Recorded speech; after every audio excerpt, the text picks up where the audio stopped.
मासिकको सार्वजनिक सुनवाईको अध्यक्षता ग्रहण गरिरहनुभएका सुशासन समितिका अध्यक्षज्यू, सदय नगर प्रमुख, नगर उपप्रमुखज्यू, वडा अध्यक्षज्यूहरू, कार्यपालिका सदस्यज्यूहरू, शाखा प्रमुख साथीहरू, उपस्थित बुवा आमा, दिदीबहिनी, दाजुभाइहरू, भाइ बहिनीहरू, जैमिनी नगरपालिकाले सम्पादन गरिरहेको आर्थिक वर्ष 2081-82मा सम्पादन गरेका कामहरू यो दोस्रो चौमासिकसम्म आइपुग्दा के कस्तो प्रगति भयो, आम नागरिकको सल्लाह सुझाव, गुनासो, प्रश्नहरू के रहेको छ, हामी नगरपालिकाको तर्फबाट गर्नुपर्ने गतिविधिहरूमा, गर्नुपर्ने कामहरूमा, गर्नुपर्ने कर्तव्यहरूमा, निभाउनु पर्ने भूमिकाहरूमा कहीँ कतै कमजोरी भएको छ कि, कहीँ कतै चाहिँ यहाँहरूलाई प्रश्न जिज्ञासाहरू मनमा लागेको छ कि, हामीले देखाउनु पर्ने सुशासन निर्वाह गर्नुपर्ने जिम्मेवारी सही ढङ्गले पुरा गरेका छौँ कि छैनौँ, यहाँहरू समस्या अनुमोदित हुने,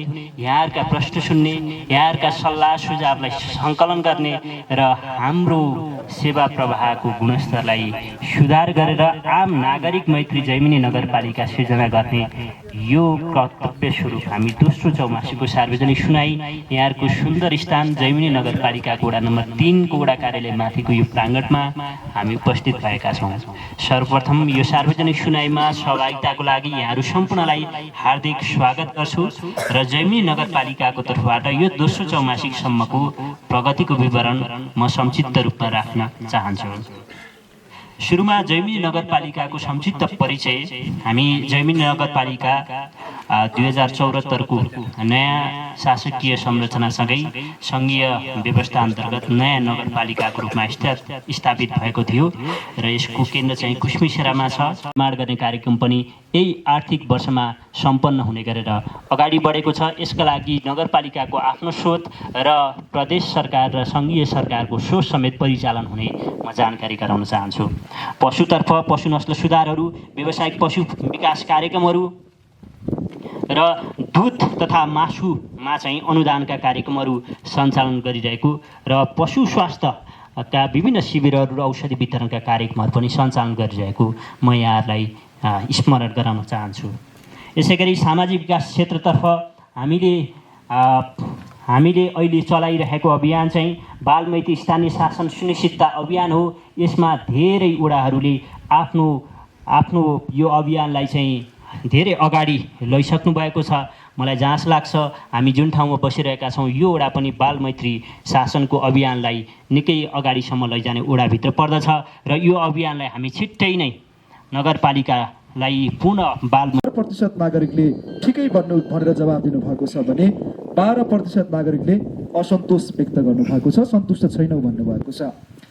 त्यसै गरी सेवाको नियमितताको हिसाबले नागरिक बडापत्रमा उल्लेख भएअनुसार तपाईँले प्राप्त गर्नुपर्ने सेवा प्राप्त गर्न लागेको समयप्रति कतिको सन्तुष्ट हुनुहुन्छ भनेर गरेको प्रश्नमा 12% नागरिकहरू सन्तुष्ट हुनुहुन्छ, ठिकै छ भने नागरिकको सङ्ख्या अर्को 76% रहेको छ भने अर्को 12% नागरिक असन्तुष्ट हुनुहुन्छ। त्यसै गरी कार्यालयमाको खबरबाट कार्य सञ्चालन भइरहेको छ भन्नेमा कतिको विश्वास लाग्छ भन्ने गरिएको प्रश्नमा एकदमै विश्वस्त छौँ भन्ने नागरिकको सङ्ख्या 8%, ठिकै छ भन्ने नागरिकको सङ्ख्या 84% र अर्को 8%।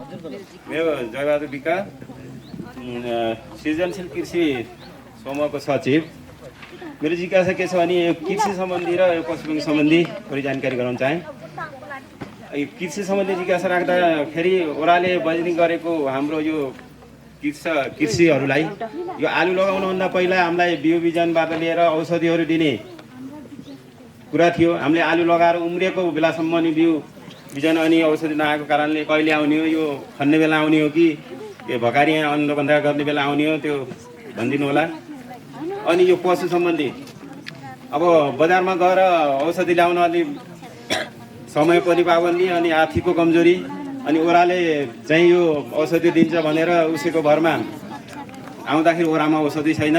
एउटा जुका र जुम्राको औषधि मात्र दिने गर्दथ्यो, त्यो पनि अहिलेसम्म 2-3 महिना भयो ओरामा चाहिँ त्यो औषधि नभएको कारण त्यो औषधि मरिसकेपछि वितरण गर्ने कि के गर्ने यो यसो पाउँथ्यो। औषधि कुर्दा कुर्दै अस्ति भर्खर 1 हप्तामा चाहिँ 2टा बाख्रा मरेको मेरै घर परेको हुनाले यसो केही उत्तर दिनु होला भन्ने अनुरोध गर्दछु।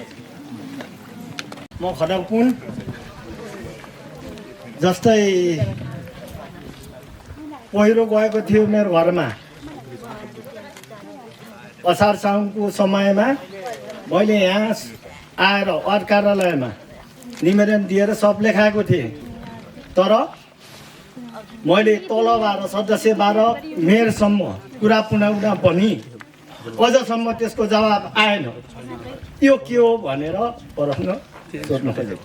के को लागि कुरा पुऱ्याउनु भएको थियो? पहिरोको बारेमा घरको आँगनदेखि पहिरो गएको जस्तै पाली सहित 1 बित्ता छोडेको छ। यसको लागि केही पाइन्छ कि भनेर अहिलेसम्म कुर्दा केही प्रश्नै आएन। अब के गर्ने त?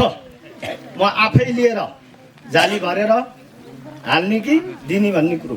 9 ट्र्याक्टर ढुङ्गा लिएर रोडमा फालेको छु। तर दिने भन्ने कुरो चाहिँ अध्यक्षबाट नै आएको छैन।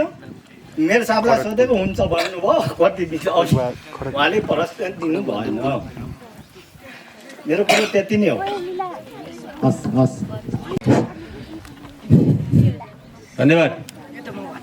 मेरो नाम भैरबहादुर छन्ट्याल, म पूर्व जनप्रतिनिधि पनि। र धेरै कुराहरू त मैले यहाँ अघि नै उहाँ हाम्रो प्रशासन अधिकारीज्यूले सुनाइसक्नु भएको छ। तर फेरि पनि म बिचमा 1-2 कुराहरू थपेँ। र यो हाम्रो जति बेला म जनप्रतिनिधि थिएँ त्यति बेलादेखिको यो हाम्रो यो वडा भवन र यो स्वास्थ्य चौकीको लागि हामीले धेरै पहल गरेको थियौँ। त्यसमा चाहिँ जग्गाको विवाद भएर रोकिएको थियौँ। र अहिले हाम्रो कृष्ण बजेलजी वडा अध्यक्ष भएपछि यो डिपिआरसम्म पुगेको र यो कागजातहरू प्रदर्शन भएको भन्ने कुराहरू आज सुनाइमा आयो। एकदम राम्रो छ। तर अझै पनि यो पहल कसले गर्नुपर्ने हो? हामीले वडाले गर्नुपर्ने हो या नगरले गर्नुपर्ने हो? यो चाहिँ अलि छिटै यसलाई चाहिँ राम्रोसँग पहल गरेर यसलाई चाहिँ छिटोभन्दा छिटो हाम्रो स्वास्थ्य चौकी र भवन बनोस् भन्ने हाम्रो चाहना छ 3 नम्बर वडाको। र त्यस्तै अर्को यो हामीले अघिल्लो उसमा पनि यो देउराली खानी र हाम्रो नेपालीको वारिपारि आकाशी पुल भन्ने राखेको थियौँ। त्यो बेला हाम्रो पालामा पनि अलिकति डिपिआर पैसा परेको थियो। त्यो कता कता के भयो त्यो त्यत्तिकै गयो। र फेरि पछि पनि हाम्रो उसमा इन्जिनियर्सहरू आएर नापेर जानुभएको थियो। त्यो के कसो छ त्यसलाई चाहिँ अलिकति कुन उसमा पुगेको छ। कसलाई प्रश्न हो भन्ने प्रश्न पारिदिनु भयो भने हजुरले चाहेको प्रश्नको सही जवाफ पाउनुहुनेछ है।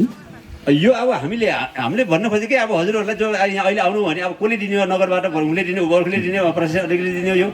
यो चाहिँ अब हजुरहरूले चाहिँ यसको लागि गरिदिनु पर्यो भन्ने एउटा मेरो त्यो हो। र साथै हाम्रो यो 3 नम्बर वडाको यो हाम्रो विद्यालय यहाँ नेपालीमा छ। यो हाम्रो बाल विकासको लागि हाम्रो चाहिँ दरबन्दी छैन। सबै धेरै वडामा हामीले अरू वडामा पनि हेऱ्यौँ तर सबैमा छ। हाम्रो यो नेपालीको उसमा बाल विकासको दरबन्दी भएको छैन। यसलाई चाहिँ कसरी हुन्छ? नगरले के गर्नुपर्ने यसलाई चाहिँ पहल गरिदिनु होला भन्ने मेरो जिज्ञासा। र साथसाथै यहाँ हाम्रो होस्टेल पनि राख्ने छ। यसमा चाहिँ पैसा कमी भएको भन्ने कुराहरू हाम्रो शिक्षकहरूसँग सल्लाह भएको कुरा भएको र यसलाई केही नगरले सहजीकरण यसो गरिदिनु होला भन्ने मेरो आशा। र मेरो मात्रै नभएर हामी सबैको यो चाहिँ कुरो मैले हजुरसँग राखेँ। र साथसाथै जति पनि यो हजुरहरूले अधिकारीज्यूले चाहिँ सुनाउनु भयो यो आएको रकमहरू यति खर्च भयो, यति चाहिँ छ, यति भन्नुभयो भने यसमा मेरो के छ भन्दा मैले चाहिँ यता के बोल्न चाहेँ भने आएको रकमहरू हाम्रो 10वटा वडामा सबै वडाहरूलाई राखेर वडा अध्यक्षलाई राखेर कार्यपालिकाको उसमा त्यो वचन उसलाई आर्थिकलाई किन राख्ने? हामीले काम लगाउनुहोस् न। त्यसमा चाहिँ विकासको लागि कहाँ कुन अवस्थामा राख्नुपर्ने हो त्यो चाहिँ हजुरहरूले त्यसरी गरिदिनु भयो भने हाम्रो वडा अध्यक्षज्यूहरू कार्यपालिकाहरू बसेर चाहिँ सहजीकरण गर्नुहुन्छ। त्यसलाई चाहिँ राम्रो तरिकाले त्यो आएको पैसालाई नराखेर काम गरिदिनु भयो भने गाउँलाई देशलाई सबलाई विकास होला भन्ने मेरो धारणा। र म यति भन्दै मेरो यो 2 शब्द यही टुङ्गन चाहन्छु। हस्, धन्यवाद, नमस्कार। प्रश्न गर्नुहुने कृषकलाई धन्यवाद। यहाँले आलुमा प्रयोग गर्ने विषादी र जैविक ढुसीनाशक विषादी भनेर चाहिँ भन्नुभएको थियो। त्यो चाहिँ हामीले ल्याएर वडामा पठाइसकेका छौँ है, पठाइसकेका छौँ। यो चाहिँ हामीले आलु लगाउनुभन्दा अगाडि प्रयोग गर्ने भन्दा पनि ढुसीनाशक विषादी हामीले अब आलु उम्रिसकेपछि प्रयोग गर्न मिल्ने भएकाले हामीले त्यो खरिद गरेर ल्याएर वडामा पठाइसकेको जानकारी गराउन चाहन्छु।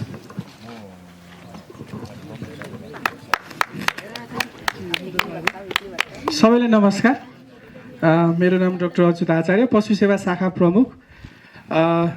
सरले एकदमै राम्रो प्रश्न राख्नु भएको छ। यो यसपालिबाट हामीले औषधि खरिद चाहिँ एकदम यो क्वालिटीको औषधि र अर्कै प्रक्रियाबाट ल्याएको कारणले ढिला भयो। स्पेसल्ली शाखाबाट चाहिँ हामीले औषधि शिविर पनि गरेको थियौँ असार साउनमा, जसले गर्दा जुकाको लागि चाहिँ 5-6 महिना काम गर्ने भएका कारणले गर्दाखेरि हामीले त्यो जुकाको लागि चाहिँ अवस्था भएन। तैपनि हामीले चाहिँ 3-4 दिन अगाडिदेखि नै वडा कार्यालयमा चाहिँ औषधि पठाइसकेका छौँ, शाखाबाट स्टक पठाइसकेका छौँ।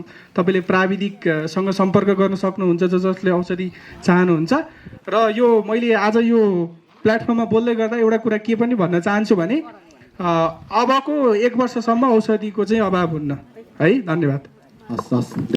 जति 3 नम्बरमा सबैभन्दा बढी क्षति भएको थियो विपदको, त्यसको हाम्रो सबै फाइलहरू जम्मा भएको थियो र हाम्रो 2टा प्रकृतिको थियो। एउटा यहाँ ग्याबिङ जाली राखेर त्यसलाई सुरक्षित गर्ने, अर्को विस्थापित हुने घरहरूको पनि सुझाव। त्यस कारणले विस्थापित भएर अर्को ठाउँमा पुनर्निर्माण गर्न पर्ने कुन कुन घर हुन् भनेर हामीले छुट्याएका थियौँ। त्यस कारणले त्यसलाई अहिले पनि हाम्रो त्यसको छलफलमा भएको हुनाले त्यो हामी छलफलमा छ र त्यो अब हामी फेरि त्यसलाई ग्याबिङै हालेर सुरक्षित गर्न सकिन्छ या त्यो घरलाई उता सार्न सकिन्छ भनेर त्यसको निर्णय हुन बाँकी छ, त्यो छलफलमा बाँकी छ। कहिलेसम्म हुन्छ भन्ने पनि यो हामी अब यसपछि फर्केपछि गर्दैछौँ। हामी आज सकेसम्म आज जाने कि भन्ने थियो। यो हाम्रो यो अहिलेको भुक्तानीको प्रक्रिया यो मशान्तिभित्र सक्नुपर्ने भएको हुनाले प्राविधिकलाई फुर्सद नभएको हुनाले त्यहाँ जान सकिएको छैन। अब तुरुन्तै जान्छौँ हामी। फेरि बर्खा लागिसक्यो त्यो काम होइन, हामी तुरुन्तै हुन्छ त्यो कि ग्याबिङ हालेर रोक्न सकिने हो भनेर ग्याबिङ दिइहाल्छौँ, होइन भनेदेखि त्यसलाई सारेर अर्को घर बनाउनु पर्ने हुन्छ। त्यसको निर्णय छिटै हुन्छ। अरू पनि छ त्यस्तो, फेरि त्यो मात्रै होइन। हस्, धेरै धेरै धन्यवाद कार्यक्रम सञ्चालकज्यू। यो सार्वजनिक सुनवाई कार्यक्रमका अध्यक्ष लगायत नगर प्रमुखज्यू, मञ्चासीन श्रद्धेय व्यक्तित्वहरू र प्रश्नकर्ता श्रद्धेय भैरबहादुर छन्तालज्यू, विशेष गरेर उहाँले यो भरतपुरी माध्यमिक विद्यालयमा इसिडीको विद्यार्थी भाइ बहिनीहरू हुनुहुन्छ तर त्यसको कोटा छैन भन्ने कुरा गर्नुभएको छ। त्यो हो, सत्य हो। हामीसँग जैविक नगरपालिकामा 68वटा बाल विकास केन्द्र रहेका छन्। त्यो 68वटा बाल विकास केन्द्रको लागि हामीलाई बजेट कोटा प्राप्त भएको छ र त्यो अनुसार व्यवस्थित भएको हो। यो भरतपुरी माध्यमिक विद्यालयमा त्यो कोटा छैन। कोटा नहुँदै गर्दाखेरि पनि वडा कार्यालयबाट व्यवस्थित भएर त्यहाँ सञ्चालन भइआएको छ र त्यहाँ कोटा दिनको लागि चाहिँ हामीले त्यो 68वटा बाल विकास केन्द्र मध्येबाट नै मिलाउनु पर्ने हुन्छ जहाँ विद्यार्थी छैनन्। तर हामीलाई एउटा अप्ठ्यारो परिरहेको छ, यो यहाँहरू समक्ष मैले राख्न चाहन्छु। जस्तो मानौ एउटा कोटा छ बिनामारेमा, त्यहाँ विद्यार्थी 2 जना छन्, आउने शैक्षिक सत्रदेखि विद्यार्थी नहुनेवाला छ। तर त्यो 17,000 खाने बाल विकासको सहजकर्तालाई त्यहाँ जागिर छोडाउन पनि गाह्रो भएको छ, त्यहाँबाट सरुवा गरेर यहाँ ल्याउन पनि गाह्रो छ कि त्यो कारणले चाहिँ अड्किएको हो। तथापि अन्तिममा त फेरि हामी गर्नै पर्छ। आगामी शैक्षिक सत्र वैशाखमा हामी यसलाई चाहिँ मिलाउने गरी चाहिँ व्यवस्थापन गर्छौँ भन्ने कुरा प्रतिबद्धता समेत यहाँहरू समक्ष राख्न चाहन्छु। हामीले नै हेरेका छौँ त्यहाँ विद्यार्थी भाइ बहिनीहरू हुनुहुन्छ, इसिडीको कक्षा चलाइराख्नु भएको छ त्यो निजी स्रोतमा, र यस्ता प्रकारका निजी स्रोतमा सञ्चालन भएका अन्य वडाहरूमा पनि छन् कोटा नभएका, निजी स्रोतमा सञ्चालन भएका छन्। र हामीले नगरपालिकाको वित्तीय सामान्यीकरण अनुदानबाट कोटा दिएर चाहिँ सञ्चालन गर्ने सक्ने अवस्थाका नगरपालिकाका हामी छैनौँ। हामीसँग बजेटको अभाव छ।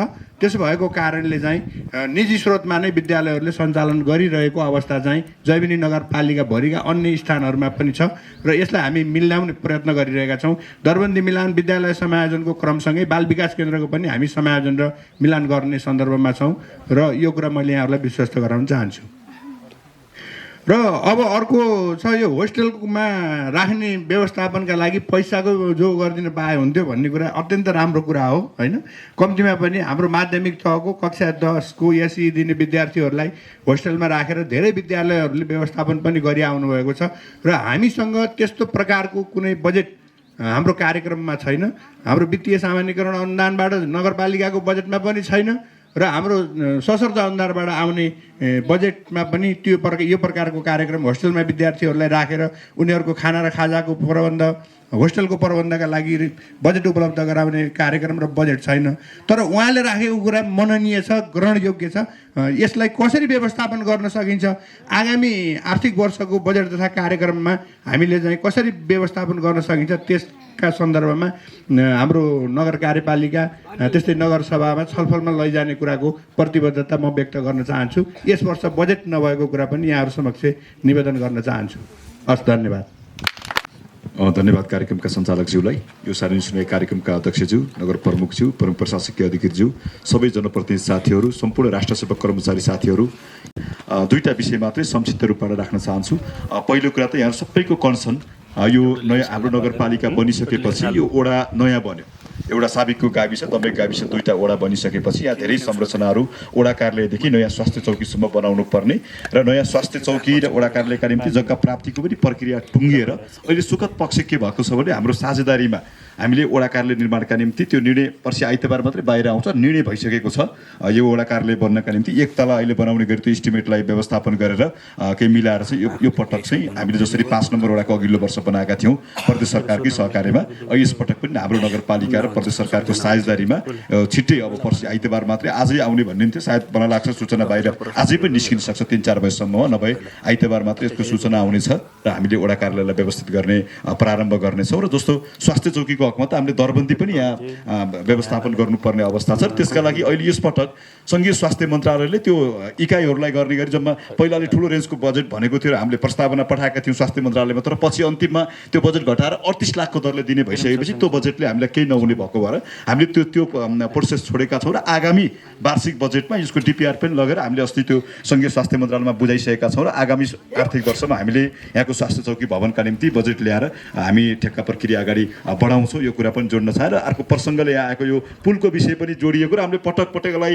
डिपिआर गर्ने प्रयत्न गरेको। यसको एउटा समस्या के भएको छ भने तपाईँको अघिल्लो पटक नै एक्चुअली डिपिआरका निम्ति आएको बजेट गयो, यसको सम्भाव्यता अध्ययन गर्दाखेरि यो रेन्जको यति लामो चाहिँ अहिलेसम्म नेपालमा नबनेको।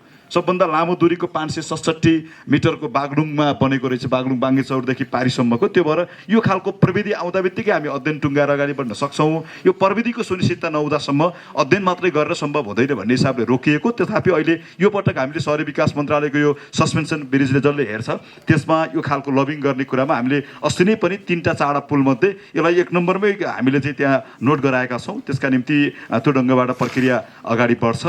मैले यो सन्दर्भमा अहिले यति मात्रै कुरा राखेँ। धन्यवाद। प्रगति बढ्नु भन्ने उहाँको जुन चिन्ता र चासो छ त्यसलाई म हार्दिक सम्मान पनि व्यक्त गर्न चाहन्छु र वित्तीय प्रगति बढाउने उपायहरू चाहिँ हामीले अपनाइरहेका छौँ र त्यसैका लागि नै हामीले वार्षिक कार्यक्रम कार्यान्वयन कार्ययोजना बनाएर हाम्रो खर्च र हाम्रो विकास असारमा गएर नथुप्रियोस् भन्ने विषय चाहिँ हामीले एकदम चिन्तनशील भएर कार्यक्रममै चाहिँ त्यो प्रतिबिम्बन हुने गरेर कार्यान्वयन गरिरहेका छौँ र यो फागुन मसान्तभित्र भोलिसम्म भनेको अब भोलि बिदा भएपछि 1 गतेसम्म जाने भयो 3 लाखसम्मका योजना सक्छौँ। 125वटा योजना त सम्पन्न गरेर फोरफार गरेर यहाँहरूले बजेटै ल्याइसक्नुभयो, कार्यक्रमै सम्पन्न गरिसक्नुभयो। हाम्रो कुनै पनि योजना चाहिँ असारमा नजाओस् भन्ने विषयमा चाहिँ कार्यपालिका हामी नगर कार्यपालिकाको कार्यालय चाहिँ एकदमै क्रियाशील छ र ठुला योजनाहरूको पनि विषय यहाँ बजेट प्रगति हुन चाहिँ सबभन्दा महत्त्वपूर्ण योगदान चाहिँ ठुला योजनाको हुँदो रहेछ। ती ठुला योजनाको पनि ठेक्का प्रक्रियामा गएर मोबिलाइजेसन पेस्की उहाँहरूले लैसक्नु भएको छ। अब फर्स्ट रनिङ बिल उठेपछि अलि ठुलो वित्तीय प्रगति हुन्छ। हेर्नुहोस्, सासाना लाख 1.5 लाख 2 लाख 3 लाख योजनाले चाहिँ ठुलो वित्तीय प्रगति आउँदैन। ठुल्ठुला योजनाको भुक्तानी सुरु भइसकेपछि वित्तीय प्रगति वात्तै बढ्ने जस्तो देखिन्छ। यो कुरा चाहिँ म यहाँहरूलाई स्पष्ट हुन जानकारी गराएँ र हाम्रो जुन यो अहिले पैसा छ यो सबै चाहिँ हामीले कार्यक्रममा विनियोजन गरेका छौँ। कुनै पनि थुपारेर नगरपालिका राखेर अल्या गर्ने हाम्रो सोचै छैन। हामीले जति पनि पैसा चाहिँ हाम्रो अहिले मौजातमा देखिएको छ त्यो भनेको खर्च हुन्छ, आजै पनि खर्च हुन्छ। आज मात्र पनि मलाई जहाँसो लाग्छ 3 करोडको हाराहारीमा चाहिँ चेक बन्दैछ लेखा शाखामा। त्यस कारणले खर्च चाहिँ नियमित हुन्छ र मौजातमा भएको पैसा पनि हामी नियमित रूपमा समयमा नै कार्य सम्पन्न गर्ने गरेर हाम्रो चाहिँ कार्यक्रम सञ्चालन भइरहेको म यहाँहरूलाई स्पष्ट गर्न चाहन्छु। धन्यवाद। समस्याहरू यस प्रकार रहेका छन्। श्री भरतपुरी मावि विद्यालयमा बालमैत्री स्थानीय शासन अन्तर्गतको क्रियाकलाप गर्न आर्थिक अवस्था कमजोर। भरतपुरी माविमा खेल मैदानको आवश्यकता। शिवालय आविमा सेनिटरी प्याड डिस्पोजन मेसिनको मर्मत। भरतपुरी माविमा अध्ययन गर्ने दूरी टाढा टाढा भएका विद्यार्थीहरूलाई छात्रावासको व्यवस्था। धन्यवाद। सबैजनालाई नमस्कार। म धन छन्ट्याल, मेरो घर जैमिन 3 कालापत्तल है।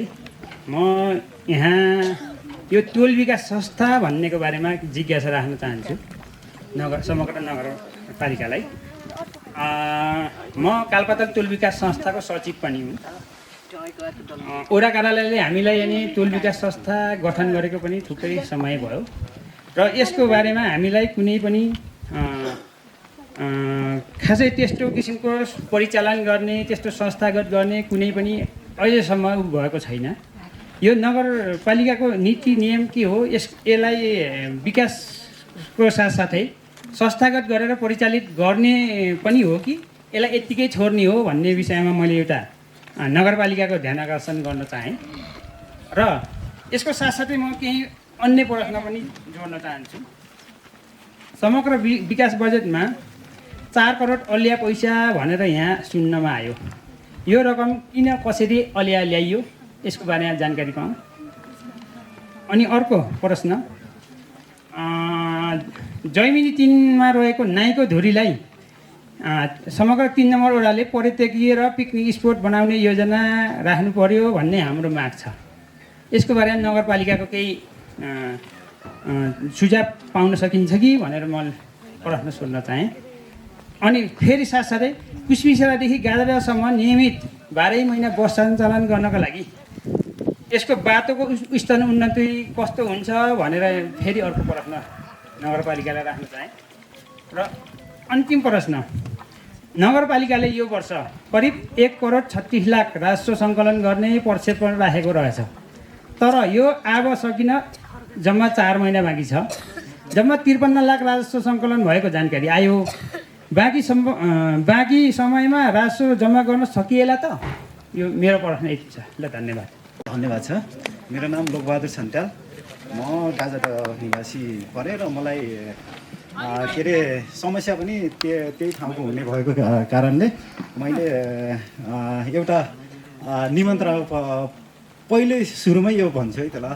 पर्सि हामीहरूको सिद्धबरा 20 फिटको सिद्धबराको मूर्ति स्थापनाको शिलान्यास हुँदैछ। सक्नुहुन्छ भने सम्भव भएसम्म आइदिनु हुन हार्दिक अनुरोध गर्दछु। र अनि यसपछि यो सिद्धबरा मन्दिरमा बनाउनको लागि हामी धेरै नै लागि पऱ्यो। उहाँके पनि एकदम मेहनतका साथ सम्पन्न गरियो र त्यही पैसा पुग नपुग त्यही पैसाले हामीहरूले त्यो मूर्तिको लागि हामी सुरुवात गर्दैछौँ। अनि अब हामी जनताहरूले मात्र गर्ने हो या हामी यो पर्यटन भनेर पर्यटन बोकिराखिन्छ, तर त्यसका लागि केही नगरबाट या के अरे वडाबाट होस् या प्रदेश या केन्द्रमा हुन्छ त्यसमा पहल गरिदिनु पर्यो। अनि यो यसको हामीहरूको डिपिआर पनि हामीहरू भनेर हामीहरूले यो मागेबाटै हामीहरूले 5 लाख जतिको विनियोजन गरिएको थियो।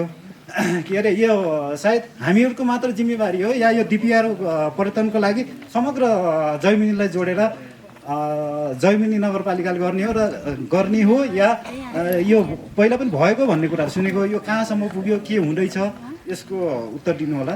र अनि के अरे यो मोटर बाटो हाम्रो डिगो हुनु पर्यो। अहिले सामान्य रूपमा राम्रोसँग चलिरहेको छ, बर्खा लाग्यो भने चल्न सक्ने अवस्था छैन। यसलाई नाली सहितको व्यवस्थापन गरेर डिगो तरिकाले भइदियो भने राम्रो हुन्थ्यो भन्ने हो। अनि हामीहरूको गाजा दहमा अब दोभानदेखि दहसम्मको पनि पदमार्ग हामीहरू अधुरो छ। पहिलेदेखि रोकिएको छ र दहदेखि गाजा दहसम्मको लागि भनेर पर्यटन भनेर भनिन्छ, तर त्यो पनि अधुरो छ। त्यो कहिले सम्पन्न गर्ने र कहिले कसरी हुन्छ त्यसको बारेमा बताइदिनु होला। अनि मोटरबाट भयो नि, पदमार्ग पनि भइहाल्यो। अनि अरू यति नै होला। अनि यो त कुसमिसेरा जैमिनी घाटदेखि दहसम्मको त धनसरले भन्नुभयो। अनि यो बागलुङ हुँदै यो बरेङ जोड्ने बाटोको के कस्तो अवस्था छ र के हुँदैछ यो हामीहरूमा जानकारी भइदिए राम्रो हुन्थ्यो। धन्यवाद। यसरी भरतपुरी माविको माध्यमिक विद्यालय तहको स्तरीय डरबनी नभएको श्री भरतपुरी माविमा नगरपालिकाको के हजुरको शुभ नाम कस्तो धारणा छ स्पष्ट पारिदिनु हुन अनुरोध छ। सानमाया सिरिज पिटिए अध्यक्ष। धन्यवाद। धन्यवाद। धेरै धेरै धन्यवाद एवं आभार व्यक्त गर्न चाहन्छु हिरा सञ्जाल वडा बाल सञ्जालको बहिनीलाई। उहाँले राखेका विषयहरूका सन्दर्भमा सम्बन्धित विद्यालयका प्रधान अध्यापकज्यूहरूको पनि ध्यान आकृष्ट गराउन चाहन्छु मैले। उहाँले के राख्नुभएको छ भने भरतपुरी माविमा खेल मैदानको विषय राख्नुभएको छ। अब अर्को छुट्टै खेल मैदान बनाउन सक्ने स्थिति, त्यसको रकम विनियोजन हामीसँग चाहिँ छैन अहिले। त्यसो भए त्यहाँ भएको खेल मैदानलाई कसरी व्यवस्थित गर्न सकिन्छ भन्ने सन्दर्भमा पनि हामीले ध्यान पुर्याउनुपर्छ भन्ने लाग्यो।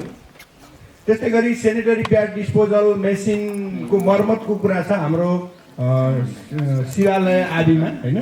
हामीले धेरै पहिला वितरण गरेका थियौँ। सायद मलाई लाग्छ कुनै पनि स्थानीय तहहरूले यो सेनिटरी प्याड डिस्पोजल मेसिनहरू वितरण गरेका छैनन्, हामीले वितरण गरेका हौँ।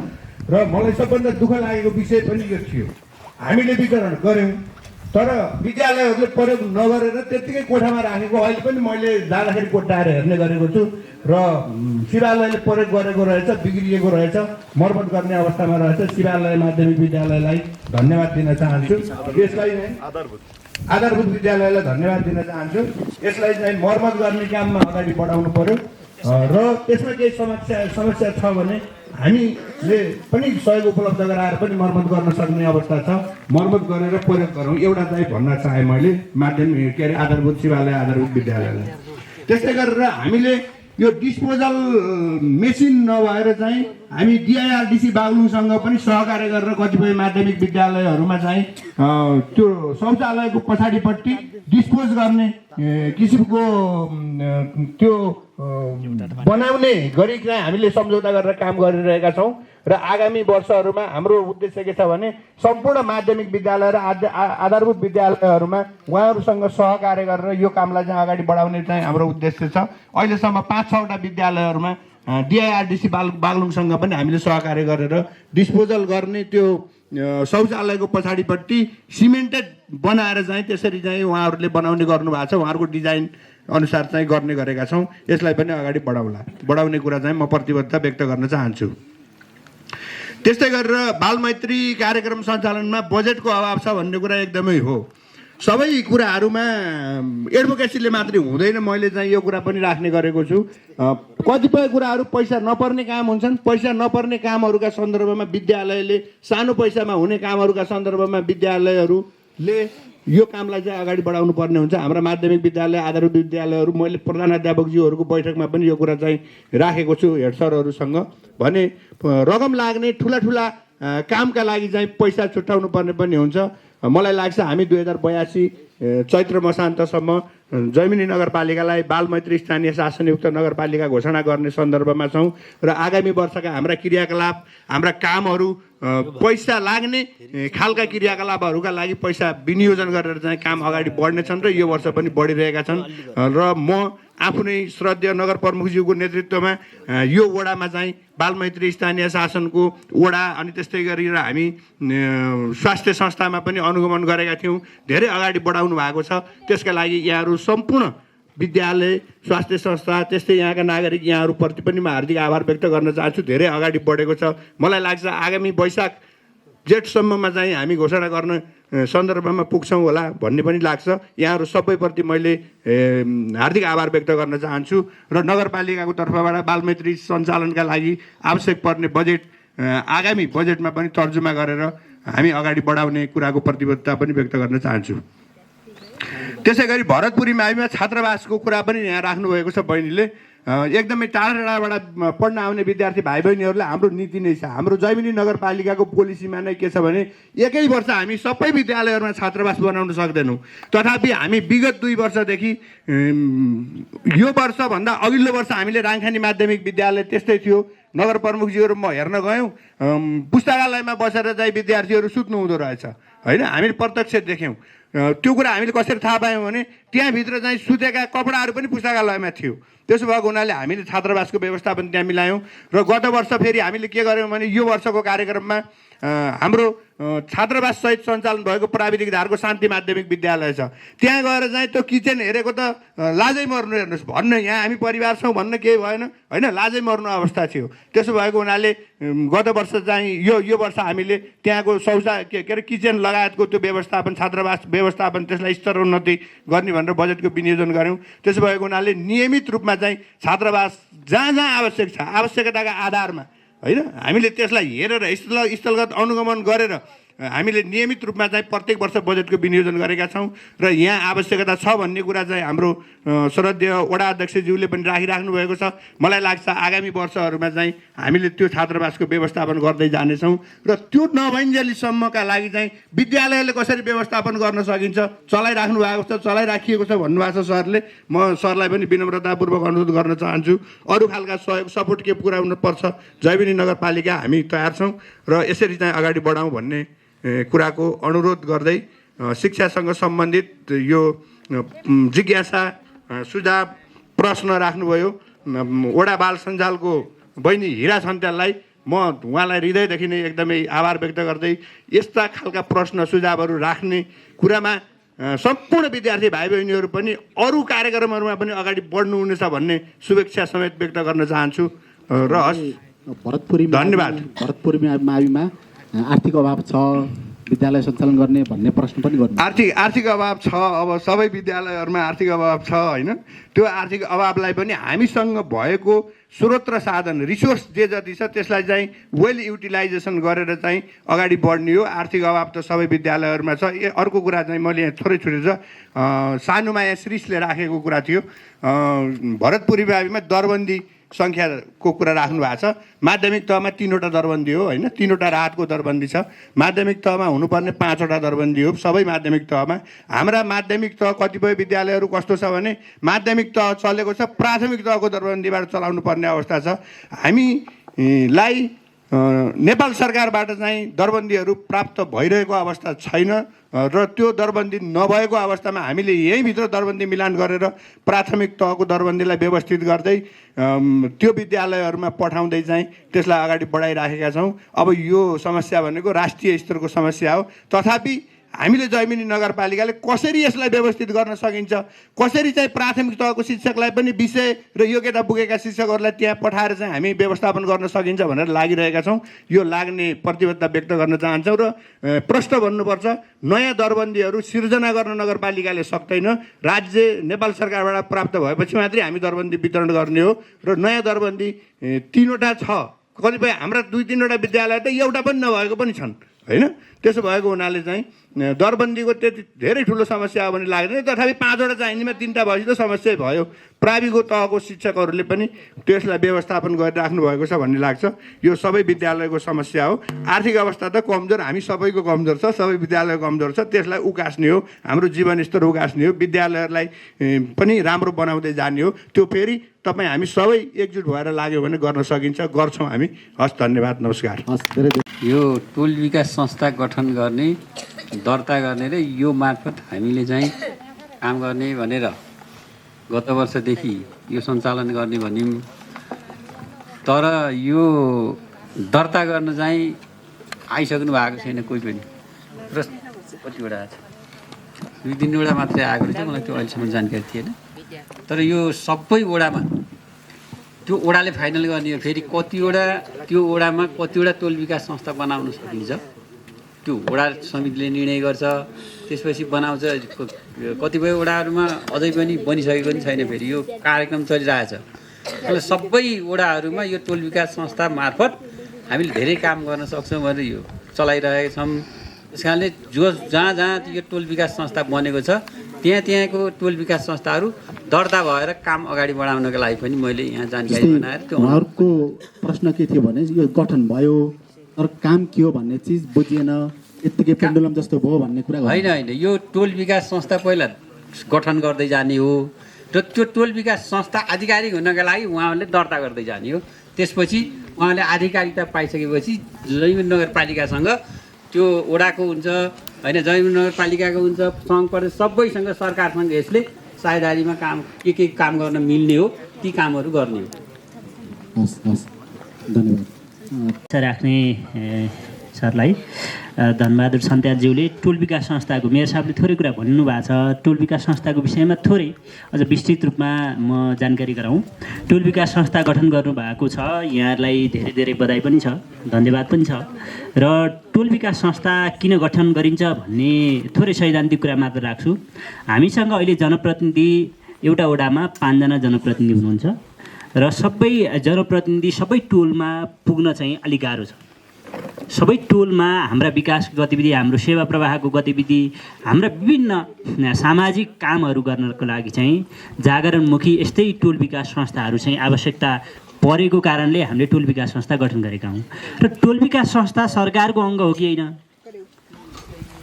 सरकारले सबै रूपमा परिचालन गर्ने हो कि टोल विकास संस्था स्वयं स्वावलम्बी किसिमको संस्था हो भन्ने विषय चाहिँ त्यो सैद्धान्तिक हिसाबले तपाईँलाई दुविधा भएको चाहिँ महसुस गरेँ। त्यसको लागि टोल विकास संस्था के हो, यसले कसरी काम गर्छ, यो कसरी परिचालित हुन्छ, यसको लागि चाहिने बजेट रिसोर्स चाहिँ कसरी छुट्याउने भन्ने चाहिँ यहाँहरूलाई प्रशिक्षणको जरुरी हुन्छ। त्यसकारण मेरो अनुरोध चाहिँ के छ भने टोल विकास संस्था गठन गर्नुभएको छ भने त्यसको विधान बनाउनु र वडाबाट सिफारिस गरेर संस्था भनिसकेपछि त्यो नगरपालिका दर्ता हुन्छ। हजुरहरू नगरपालिका दर्ता गरेर आउनु। टोल विकास संस्था यस्तै तपाईँहरू जस्तै टोल विकास संस्था अलि धेरै हुनुभयो भने टोल विकास संस्थाका पदाधिकारीज्यूहरूलाई टोल विकास संस्था कसरी परिचालन हुन सक्छ, टोल विकास संस्थाको लागि रिसोर्स कुन हो, रिसोर्स कसरी गर्न सकिन्छ, रिसोर्स कसरी जेनेरेट गर्न सकिन्छ, मोबिलाइज कसरी हुने, कम्युनिटीलाई कसरी परिचालन गर्ने भन्ने कुरा चाहिँ हामी प्रशिक्षण मार्फत यहाँहरूलाई सिकाउँछौँ। र मेरो अनुरोध चाहिँ यहाँ टोल विकास संस्था गठन गर्नुभएको छ भने यसलाई दर्ता गर्ने प्रक्रियामा विधान तयार गरेर आइदिनको लागि म अनुरोध गर्छु। विधानको फर्मेट पनि हामी बरु वडा कार्यालयमै पठाउँला, बनाएका पनि छौँ। विधानको फर्मेट पठाउँछौँ। टोल विकास संस्था दर्ता गर्ने व्यवस्था यो पहिलो चरण भएको छ। दोस्रो चरणमा तपाईँहरू हाम्रो चाहिँ समन्वयमा आइसकेपछि हामी त्यो सम्बन्धी सम्पूर्ण विषयको तालिम दिने जानकारी गराउन चाहन्छु।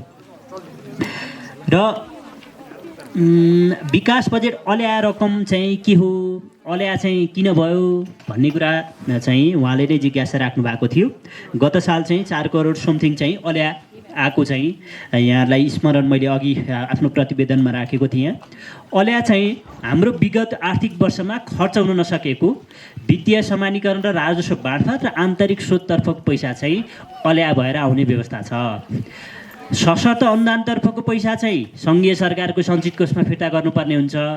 त्यो बाहेकको हाम्रो स्थानीय सञ्चित कोषमा आएको पैसा खर्च हुन सकेन भने त्यो अल्या भएर आउने व्यवस्था छ।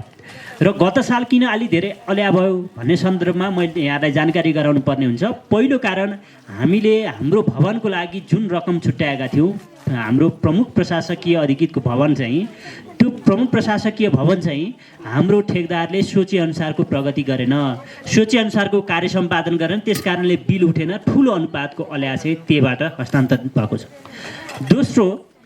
दोस्रो हामीले प्रदेश र सङ्घले हामीसँग साझेदारी गर्न अलि धेरै योजना पठाउला भनेर हामीले राम्रै पैसा चाहिँ साझेदारी शीर्षकमा राखेका थियौँ। त्यो साझेदारी शीर्षकमा राखेको पैसा हामीलाई सङ्घीय सरकारले सम्पूरक कोषबाट पनि पैसा योजना चाहिँ विनियोजन गरेन, प्रदेश सरकारबाट पनि आउनुपर्ने पर्याप्त पैसा चाहिँ हामीलाई समयमा आएन। त्यस कारणले हामीले साझेदारीमा राखेको पैसा पनि अल्या आउन आयो। तेस्रो कारण चाहिँ हामीले विभिन्न ठेक्काहरू लगाउँछौँ। ठेक्का लगाउँदाखेरि निर्माण व्यवसाय कममा चाहिँ बोलकबोल गरेर आउनुहुन्छ। जस्तो 2 करोडको ठेक्का छ भने अहिले मात्र 1 करोड 28 लाख 29 लाखमा चाहिँ ठेक्का कबोल गर्नुभएको छ। बाँकी रहेको 70 लाख रुपियाँ चाहिँ अब त्यो अर्को आर्थिक वर्षलाई अल्या भएर जान्छ। त्यस कारणले यस्ता शीर्षकका पैसाहरू चाहिँ अल्या भएर आउने हो। त्यो अल्या भएको पैसा फेरि हाम्रो असारको नगरसभाको बजेटमा समावेश हुन्छ। असारको नगरसभाको बजेटमा समावेश हुन सकेन भने पुसमा हुने हिउँदे नगरसभामा समावेश भएर फेरि कार्यक्रमको रूपमा यहाँहरूलाई नै कार्यक्रमको रूपमा चाहिँ वितरण हुने जानकारी गराउन चाहन्छु। र आन्तरिक आय चाहिँ 51 लाख चाहिँ यहाँले देखाउनु भयो, कम भयो 1,36,00,000 कसरी प्रक्षेपण गर्नुहुन्छ भनेर भन्नुभयो। हामीले गत साल चाहिँ हाम्रो राजस्वको क्षेत्र र दायरा विस्तार गर्न नागरिकलाई करको दर वृद्धि नगरिकन दायरा बढाएर चाहिँ हाम्रो आम्दानी चाहिँ बढाउनु पर्ने आवश्यकता छ। एउटा नगरपालिका भइरहन 3 वर्षसम्म कन्टिन्यू 3 करोडभन्दा बढी आन्तरिक आम्दानी हुनुपर्छ। अब भन्नुहोस्, जैमिनी नगरपालिकाले गत साल जम्मा 1 करोड चाहिँ 35 लाख हामीले आम्दानी गऱ्यौँ भनेपछि हामी नगरपालिका हुन त वर्षको 3 करोड आम्दानी गर्नुपर्ने छ। हेर्नुहोस् है, त्यस कारणले राजस्वको दायरा कहाँ बढाउन सकिन्छ भनेर हामीले स्रोतहरूको खोजी गरेका छौँ। त्यसमा भएका स्रोतहरूको खोजीमा चाहिँ हामीले राजस्व चाहिँ उठाउने पहल गरिरहेका छौँ र मलाई जहाँसम्म लाग्छ हामीले प्रक्षेपण गरेको राजस्वको दर अनुसारको हामीले जुन अनुमान गरेका छौँ त्यो उठाउन चाहिँ हामी सम्भव बनाएर छोड्छौँ। किनकि अन्तिम चौमासिकमा धेरै व्यवसायहरू आउनुहुन्छ, धेरै चाहिँ हामीलाई भुक्तानी गर्नुपर्ने भाडा कर र ढुवानी करको चाहिँ भुक्तानी गर्न आउनुहुन्छ। हाम्रो डोजर चाहिँ बढी परिचालन हुने यही समयमा जसले अब धेरै उपभोक्ता समितिले भुक्तानी लिनुभएको छ, उहाँहरूको हाम्रो डोजरबाट प्राप्त हुने भाडा पनि यही विषयमा चाहिँ प्राप्त हुन्छ। त्यस कारणले मलाई जहाँसम्म लाग्छ हामीले जुन प्रक्षेपण गरेका छौँ त्यो प्रक्षेपणको टार्गेट चाहिँ हामी समयमा नै सम्पन्न गर्छौँ। हुन्छ, मलाई लक्षित गरी सोधिएका प्रश्नको जिज्ञासा यति नै गरौँ। डिपिआरसँग सम्बन्धित पनि हजुरले नै दिँदा राम्रो हुन्छ भन्ने लाग्छ। डिपिआरको यस्तो डिपिआरको कुरा चाहिँ योजना निर्माणको कुरा भयो। अब गाँजा दहको पर्यटकीय पूर्वाधारको डिपिआर निर्माणको कुरा चाहिँ हाम्रो प्राविधिक शाखाको साथीले भन्नुहुन्छ, हाम्रो विवेकजीले अझ विस्तृत थाहा छ, उहाँले भन्नुहुन्छ। र अरू योजना चाहिँ छनौट गर्ने कुरा चाहिँ हाम्रो योजना तर्जुमा समितिको संयोजक उपमेयरज्यू हुनुभएको कारणले उहाँले राख्नुहुन्छ। मेरो तर्फबाट यति नै राख्न, धन्यवाद। धन्यवाद। सबै मञ्चमा आसिन एकमुष्ट मैले आज सम्बोधन गर्न चाहेँ। खासमा लोकबहादुर सरले यो गाजा दहको विषयमा धेरै यो डिपिआरकै विषयमा र बाटोको विषयमा प्रश्न उठाउनु भएको छ। मैले यो विषयमा अलिकति यो पहिला पनि डिपिआर भएको विषय नै अलिकति जानकारी भएको भएर मैले जवाफ दिन सरले आग्रह गर्नुभयो। खासमा गाजा दहको पहिला नै डिपिआर भइसकेको छ। अब हामीले त्यो डिपिआरलाई चाहिँ मोडिफाइड गर्ने हो। यो पहिल्यै डिपिआर भइसकेको छ, तर त्यो पहिला डिपिआर गर्दा र अहिले चाहिँ त्यहाँको आवश्यकता चाहिँ केही फरक देखिएको छ। पहिला डिपिआर गर्दाखेरि एउटा आवश्यकता देखियो, त्यही अनुसारको डिपिआर बनेको रहेछ। तर अहिले चाहिँ त्यहाँको जुन स्थानीय उपभोक्ताहरू र पूर्वाधार निर्माणका लागि फरक किसिमको सोच आएको भएर त्यसलाई चाहिँ नवीकरण गर्नुपर्ने आवश्यकता देखिएको छ। त्यही भएर मैले त्यो साइटमा अस्ति मात्रै 5-6 दिन भयो गएर साइटमा गएर के गर्ने भनेर त्यहाँको मेजरमेन्ट गरेर आइसकेको अवस्था छ। अब छिटै नै यसको नयाँ डिपिआर तयार हुन्छ। यही कुरा गरेँ मैले। यो पदमार्गहरू यो के भन्नुभएको थियो, यो पदमार्गहरू पनि त्यही डिपिआरमा जोडिएर सँगसँगै आउँछ। अब बजेटिङको कुरा चाहिँ त्यसपछि हुने कुरा म यो डिपिआर मात्र खास किन बन्छ? आम मान्छेको सोचाइमा यो डिपिआर खानको लागि मात्र प्रयोग गरिन्छ भन्ने कुरा पनि छ। यो डिपिआर बनाउने तर काम किन बन्दैन, त्यो अनुसार किन हुँदैन? डिपिआरको विषयमा यहाँलाई फेरि मैले प्रश्नको लागि धन्यवाद।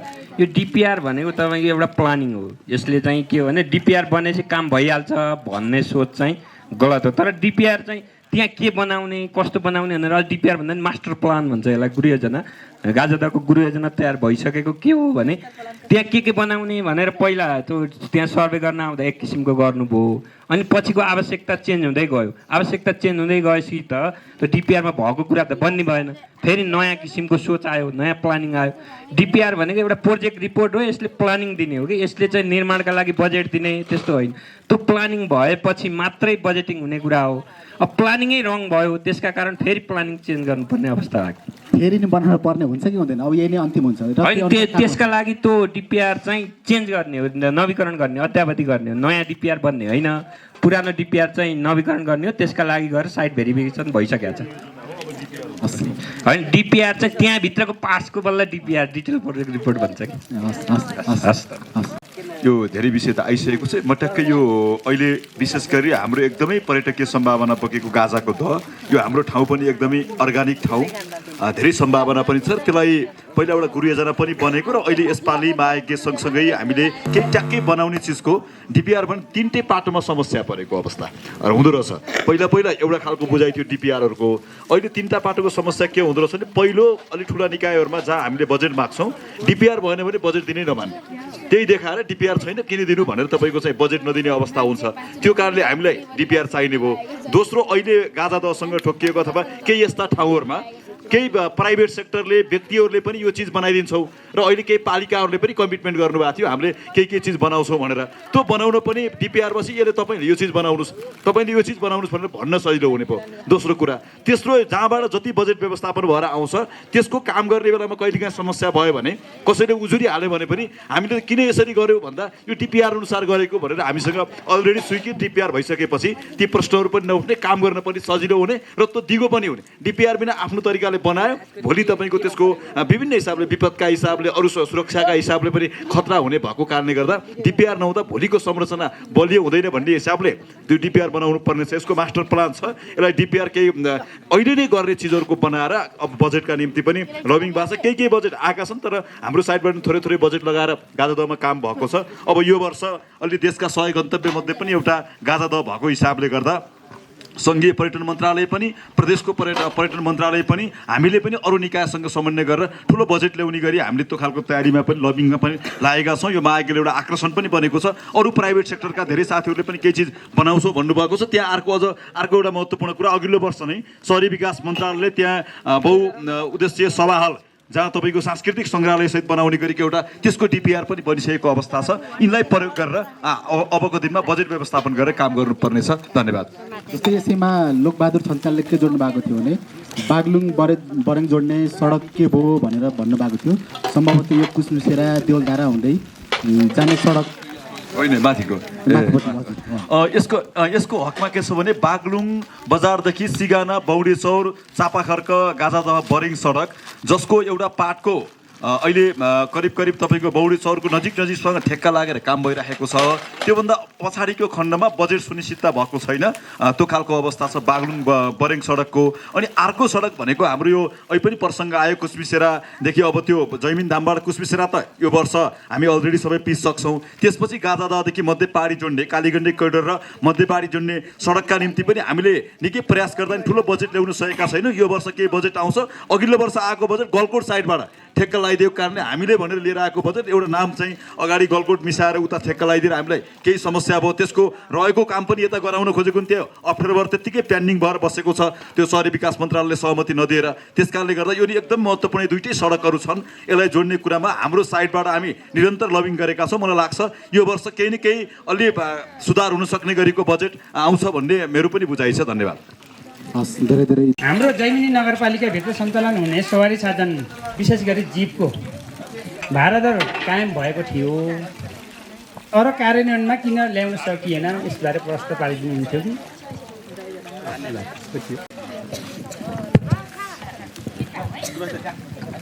नमस्कार सम्पूर्णलाई।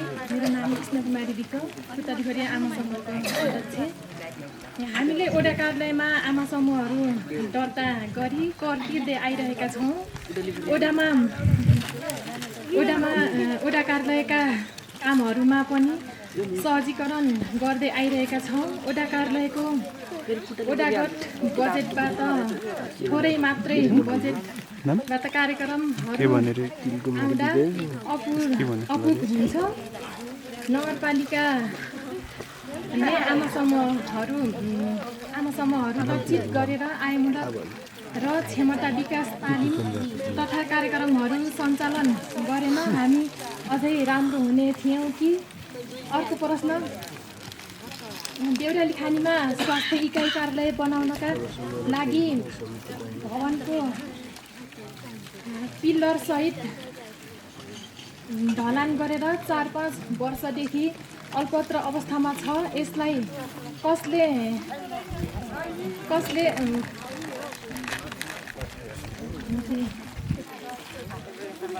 कसले कसले हेरिदिने हो त्यो पनि थाहा छैन र पुरा गर्ने हो प्रस्ताव पारिदिनु होला। स्वास्थ्य सेवा दिनलाई भौगोलिक कठिनाइ र दूरी टाढा भएको अवस्था छ।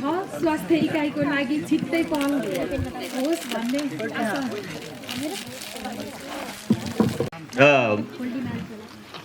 म डोबरा बोल्दैछु। यो हाम्रो जैमिनी घाट कुनै पनि भनौँ यसमा जस्तो हाम्रो यो बालुवाहरू यो चलाइराखेको छ नि सर, यसमा अरू पालिकाले चलाइराखेको छ, हाम्रो पालिकाले यो चलाउन सकेको छैन। यही केसमा केही असुविधा छ कि के कसो यसो हामीले चाहिँ बुझ्न पाए कस्तो हुन्थ्यो होला भन्ने कुरा मेरो छ। हामीले चाहिँ जति पनि यो बालुवा लिनुपर्छ, बालुवाबाट किनेर ल्याउँदा जैमिनी के अरे बालुवाबाट यसलाई चाहिँ हामीले केही यो राखेर हामीले पनि त्यसलाई घाटलाई या जैमिनीबाट के अरे जिम्मी घाटबाट हुन्छ या कतैबाट बालुवाहरू निकालेर केही कुरोहरू राम्रो सजीकरण गरिदिएपछि हामी चाहिँ यसमा आभारी हुने थियौँ भन्ने कुरा। अर्को कुरा हाम्रो कुमारी विकले राखिसक्नुभयो देउराली खानीको यो सामुदायिक भवनको लागि।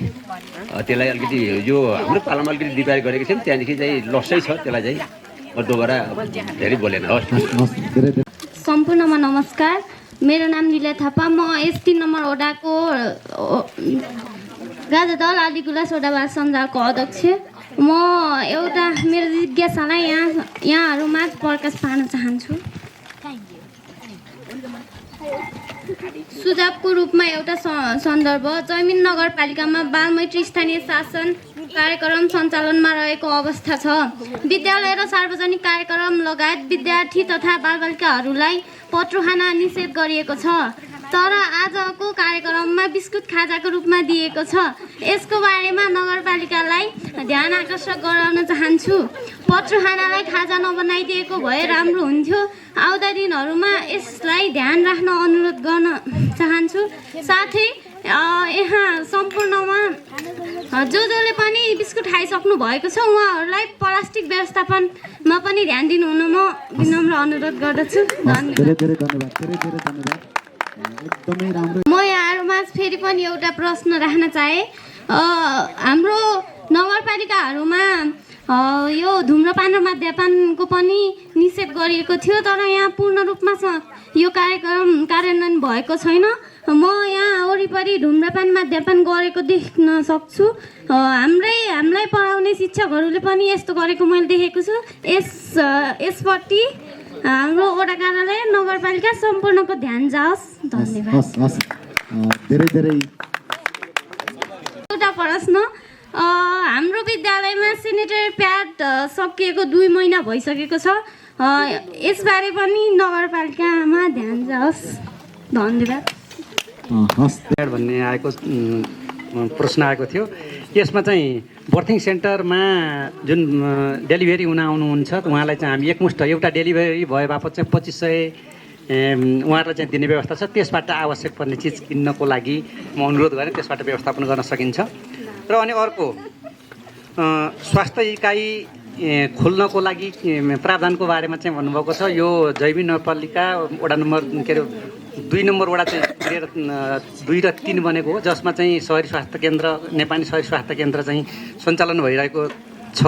र त्यसको साथसाथै फेरि अहिले वार्ड नम्बर 3 मा अर्को एकाइ खोल्ने कुनै नगरपालिकाले कार्यक्रममा समावेश गरिएको छैन र त्यहाँ भएको भवनलाई स्वास्थ्य इकाइको रूपमा प्रयोग गर्ने भन्ने कुरा चाहिँ उहाँहरूले चाहिँ गर्नुभएको छ। र त्यसलाई गाउँघर क्लिनिकको रूपमा चाहिँ गाउँघर क्लिनिक सञ्चालन गर्नको लागि हामी त्यसलाई प्रयोग गरेका छौँ र त्यसलाई अझ व्यवस्थित गर्दै गएर हामी जहाँ सेवाबाट वञ्चित अथवा टाढा छ त्यो ठाउँमा चाहिँ गाउँघर क्लिनिक सञ्चालन गर्ने प्रावधान अनुसार चाहिँ त्यसबाट चाहिँ गाउँघर क्लिनिकको सेवा चाहिँ दिने व्यवस्था चाहिँ मिलाइएको छ।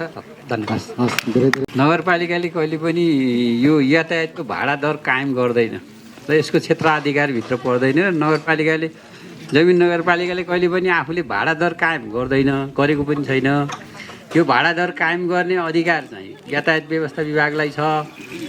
उसले चाहिँ अब हामीसँग एउटा समस्या कहाँ छ भने रातो प्लेटको गाडीले सवारी यो जुन सवारी साधन छ त्यसले चाहिँ सार्वजनिक ढुवानी गर्न सक्दैन, नियममा त्यस्तो हुन्छ। तर हामीलाई यो रातो प्लेटको गाडी प्रयोग नगरेसम्म हाम्रो सेवा पुग्दैन। फेरि एउटा समस्या त्यहाँ छ। अर्को कालो प्लेटले मात्र हामीले त्यो गर्न सक्दैन।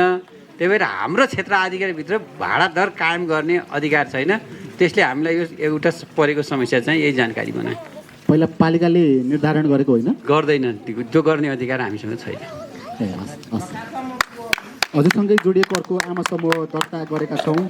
वडाबाट थोरै बजेट आउँछ, यसलाई थप के सहयोग हुन्छ कि हुँदैन? आमा समूहहरू हामीले समूहहरू अनि सहकारीहरूलाई यसलाई पर्याप्त मात्रामा हामीले सूचना दिएर कार्यक्रमहरू दिइराखेका हुन्छौँ। जस्तै यहाँको आमा समूह होइन, यहाँको सहकारी छ, यहाँ सबैभन्दा धेरै कार्यक्रम सायद यही 3 नम्बर वडामा छ नगरपालिकाको। यसले गर्दाखेरि अब सबै आमा समूहहरू धेरै छ होला यहाँ होइन, यहाँ एउटा मात्रै छैन होला। तर त्यो आमा समूहको बिचबाट पनि सदस्यहरू यो सहकारीमा हुनुहुन्छ। कयौँ तालिमहरू पनि उहाँलाई दिइराखिएको छ। त्यस कारणले अब सबैलाई नपुग्न सक्छ होला। सबैभन्दा धेरै तालिमको र अरू उद्योगको कार्यक्रमहरू जैमन नगरपालिका सायद 3 नम्बर वडामा छ। यही जानकारी बनाएँ मैले। हस्, धेरै धेरै धन्यवाद। प्रमुख उपप्रमुख अनि कार्यकारी प्रमुखजी लगायत सम्पूर्ण शाखा प्रमुख र सहकर्मी साथीहरू र उपस्थित सम्पूर्ण आम वडावासीहरूमा र विद्यार्थी भाइबहिनीमा नमस्कार। उहाँले उठाएको प्रश्न हो नै, त्यहाँ योभन्दा अघिल्लो कार्यकालमा एउटा भवन निर्माणको लागि भुइँ ढलान र पिल्लर उठाइएको छ र उहाँले भने जस्तै त्यो अर्को सहरी केन्द्र बनाउनलाई होइन, त्यहाँ हामीले खोप केन्द्र बनाउनको लागि त्यसलाई प्रयोग गर्ने सोच साथ अगाडि बढिरहेका छौँ। र पहिलो यहाँ हाम्रो वडा विभाजन भएको नै हाम्रैमा स्वास्थ्य संस्था छैन। यहाँ नै अझ आधारभूत स्वास्थ्य संस्था नबनेको अवस्थामा त्यहाँ अर्को सहरी इकाइ चलाउन त गाह्रो नै छ। तर त्यसलाई भवनलाई चाहिँ पूर्ण बनाउने कुरामा हाम्रो यो बिवाइसी भन्ने संस्था थियो फेयरमेटसँग, उसको साझेदारीमा हामीले गर्ने भनेर त्यो कार्यक्रमको लागि उहाँसँग निरन्तर समन्वय गरेका थियौँ। तर उहाँहरूले चाहिँ खास त्यसमा चासो दिनु भएन र हामीले अहिले चाहिँ त्यसलाई राज्यको सम्पत्ति त नष्ट भइरहेको छ, त्यसलाई जोगाउनुपर्छ। कम्तीमा नि आगामी बजेटमा चाहिँ हामीले त्यसलाई छानो हाल्ने प्रयास चाहिँ गर्नेछौँ। अब त्योभन्दा धेरै यहाँ धेरै कुराहरू गर्नुपर्ने थियो। उहाँहरूले धेरै कुराहरू वडा कार्यालयमा आएर भन्नुहुन्छ र मैले आज उहाँलाई धेरै अनुरोध गरेको थिएँ। जुन वडा कार्यालयमा भन्नुहुन्छ त्यो कुरा आज यहाँ प्रमुख उपप्रमुख प्रशासकीय प्रमुख जो हुनुहुन्छ, सबै शाखा प्रमुखहरू हुनुहुन्छ, हजुरले जे कुरा भोग्नु भएको छ त्यो कुराहरू यहाँ भन्नुहोस् भनेको थियो। धेरैले चाहिँ यहाँ भन्ने कुरा नि गर्नुभएको थियो, तर यहाँ धेरै कुराहरू आएन। अब यो म आफैले त्यो प्रश्न उठाउने फेरि आफैले जवाब दिन राम्रो हुँदैन। फेरि पनि मैले यहाँलाई के अनुरोध गर्छु भने जुन यहाँहरूले कुरा उठाउनु भएको छ त्यो कुराहरू हाम्रो तर्फबाट हुने अथवा हाम्रो तर्फबाट हुने कुराहरूमा हामीले प्रयासरत गर्छौँ। र कुनै पनि योजना हामीले देउरालीको भवन बनाउने कुरा नि हामीले त्यहाँ गएर यो खानेपानी बनाउनुहोस्, यो विद्यालय बनाउनुहोस् अथवा यो बाटो बनाउनुहोस् हामीले कहिले पनि भनेका छैनौँ। प्रत्येक टोलमा गएर हामीले आफैले भन्छौँ कि हजुरहरूको पहिलो प्राथमिकता अथवा पहिलो योजना कुन हो र योजना हजुरहरूले नै बनाउनुहुन्छ र त्यसलाई छुटाउनु भयो त हाम्रो के दोष होइन। किनभने हजुरहरूले नै यो पहिला यसमा चाहनु हालौँ है भन्ने प्रश्न अथवा त्यो योजना त हजुरहरूले बनाउनु भएन। किनभने नत्र हामी प्रत्येक टोलमा गएर ल है यो ठाउँको योजना के हो, पहिलो आवश्यकता के हो, त्यसलाई 1, 2, 3 बनाएर राख्नुहोस् अनि बल्ल बजेट विनियोजन गर्छौँ भनेर हामीले हाम्रो अभ्यास पनि त्यही हो र हामीले पनि गरेको पनि त्यही हो। तर देउरालीवासीले आफैले अब यो पहिलो प्राथमिकता राख्नु भयो भने त आगामी वर्ष हामीले पनि त्यसमा पक्कै नै बजेट राख्नेछौँ।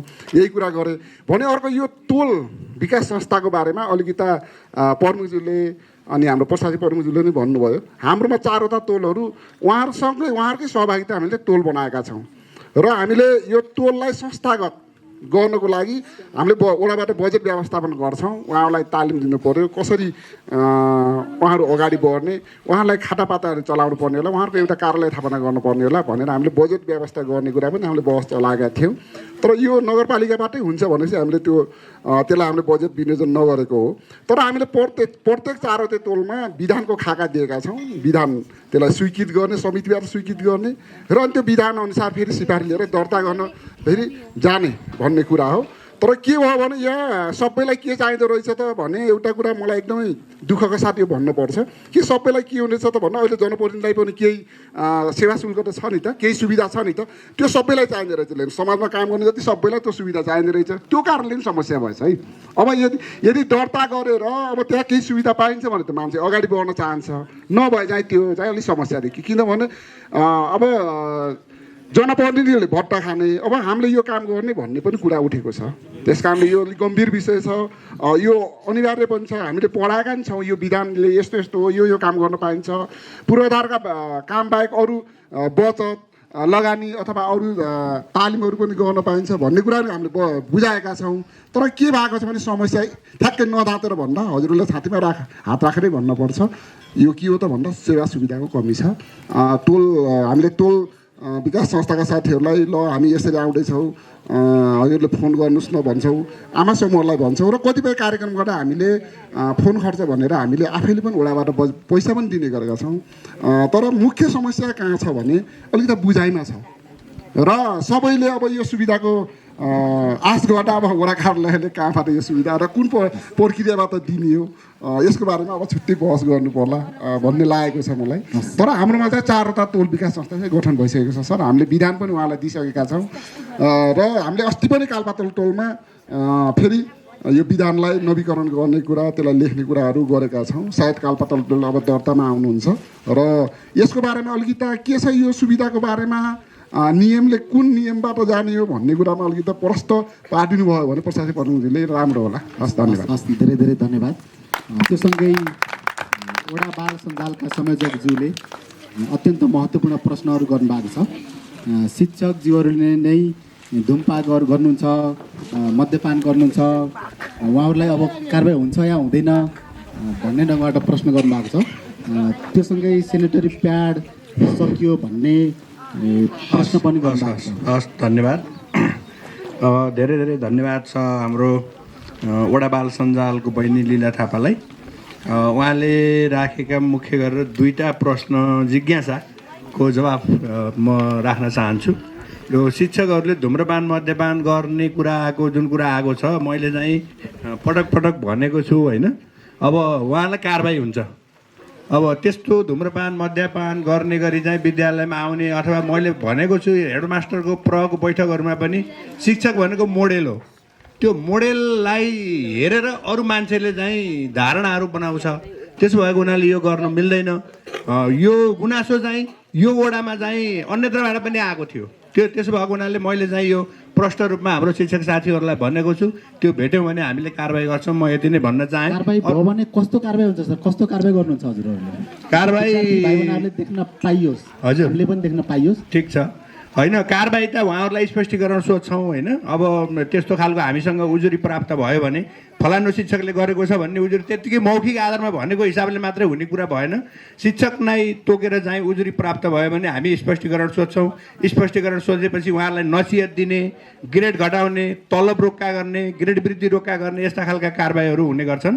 विशेष गरेर सुरुमा हामी नसिहत दिनेबाट नै सुरु गर्छौँ। अलि जटिल प्रकृतिको भन्दा पनि मौखिक रूपमा त्यत्तिकै भनेर पनि भएन। कमसेकम चाहिँ फलानु शिक्षकले फलानु समयमा चाहिँ यो गर्यो भन्ने हिसाबको उजुरी हामीलाई प्राप्त हुनु पर्यो होइन। त्यो हिसाबले भन्छौँ र गुनासो आइसकेपछि फेरि हामीले शिक्षक साथीहरूको प्रधानाध्यापकको बैठकमा नै यो कुराहरूलाई राखेर चाहिँ उहाँहरूलाई कमिटमेन्ट पनि गराएको अवस्था छ। मैले यति कुरा नै गर्न चाहेँ। अर्को कुरा सेनिटरी प्याड चाहिँ 2 महिना भयो प्राप्त भएन भन्ने कुरा छ होइन। अब कुरा के छ भने यो सेनिटरी प्याड हामीले एउटा महिनावारी चक्रको लागि चाहिँ त्यो प्याकेटभित्र भएका 16वटा पिस दिने चाहिँ हाम्रो कार्यविधिमा व्यवस्थापन गरिएको कुरा छ र हामीले पर्याप्त सङ्ख्यामा चाहिँ विद्यालयहरूलाई उपलब्ध गराउने गर्छौँ। र म विद्यालयका साथीहरूलाई पनि के अनुरोध गर्न चाहन्छु भने कतै दुरुपयोग नगरौँ। हामीले निरन्तर उपलब्ध गराइराखेका छौँ। यो 2 महिनासम्म प्राप्त भएन भन्ने कुरा चाहिँ सत्य हो भन्ने मलाई लागेन होइन। 2 महिनासम्म प्राप्त भएन भनेर बहिनीले भन्नुभएको छ, यो कुरा सत्य हो भन्ने मलाई लागेको छैन। विद्यालयमा हामीले उपलब्ध गराएका छौँ। विद्यालयले चाहिँ विद्यार्थी भाइ बहिनीहरूलाई दिने गरी भनेर चाहिँ अझ हामीले त्यो अर्को घुमाउने भेन्डिङ मेसिन समेत दिएका छौँ विद्यालयहरूलाई। अब त प्रयोग गर्नुभएको छ कि छैन साथीहरूले होइन। त्यो त्यहाँभित्र चाहिँ त्यो पिस निकालेर राखिदिने, विद्यार्थीले माग्दाखेरि लजायो, लाज मान्ने भनेर फोकल पर्सन तोकेका छौँ। त्यसपछि भेन्डिङ मेसिन दिएका छौँ होइन। यो हिसाबले व्यवस्थापन गरेका छौँ। यदि पुगेको छैन, विद्यार्थीले प्राप्त भएका छैनन् भने विद्यालयले विद्यार्थीहरूलाई उपलब्ध गराउनु पर्यो। विद्यालयलाई चाहिँ जयमिनी नगरपालिकाले उपलब्ध गराइआएको छ। हामीले विद्यार्थीको सङ्ख्या क्यालकुलेसन गर्छौँ। सङ्ख्या क्यालकुलेसन गरिसकेपछि त्यो सेनिटरी प्याड चाहिँ उपलब्ध गराउँछौँ सङ्ख्याको हिसाबले। एउटा महिनामारी चक्रको लागि चाहिँ 16वटा पिस चाहिँ उपलब्ध हुने गरीको व्यवस्था छ त्यो कुरा साथीहरूलाई पनि थाहा छ। मैले यही कुरा अनुरोध गरेँ, यो 2 महिनासम्म प्राप्त भएन भन्ने कुरा चाहिँ अस्ति भर्खरै पनि भरतपुरी माविले ल्याउनु भएको छ होइन। त्यसो भएको हुनाले उपलब्ध गराउनु पर्यो। कोही अब हाम्रो अस्ति ल्याउनु भएन, लिएर आउनु पर्यो त्यहाँ गएर होइन। अस्ति 400 प्रति त हाम्रो कमलले बुझाएको छ त हजुरहरूलाई।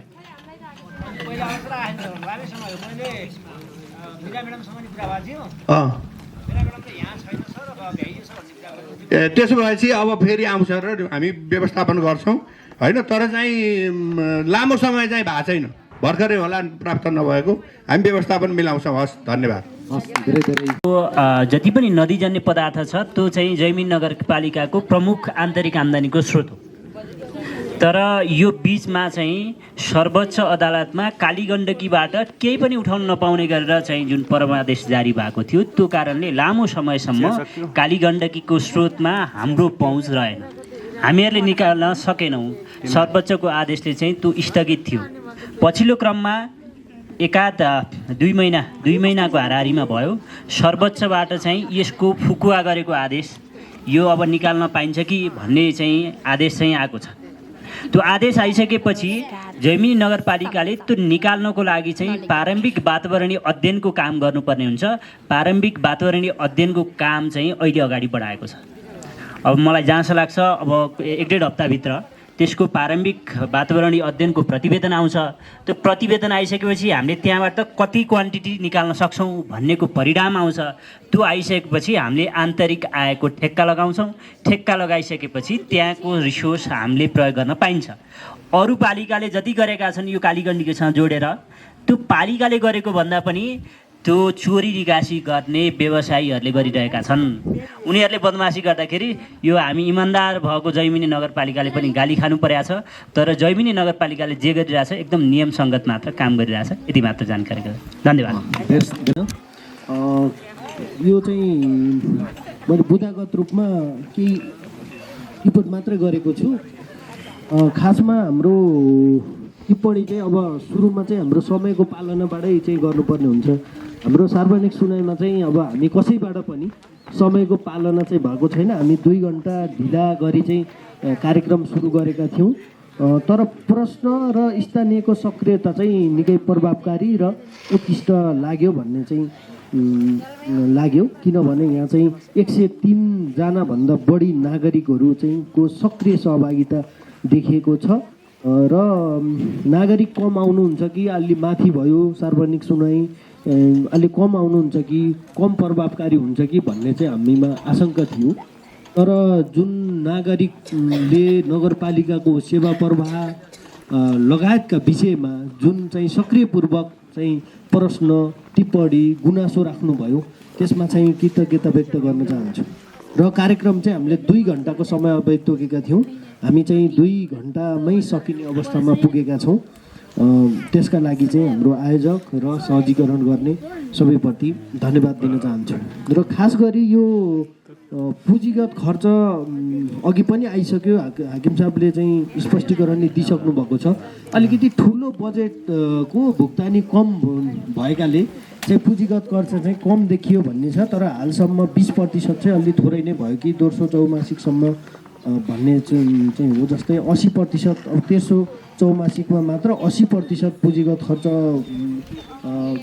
गर्दाखेरि अलिक धेरै देखिन्छ कि भन्ने हो। तर योजनाको हिसाबले चाहिँ जैमिनी नगरपालिका अन्य पालिकाभन्दा मलाई चाहिँ केही अगाडि छ जस्तो लाग्छ।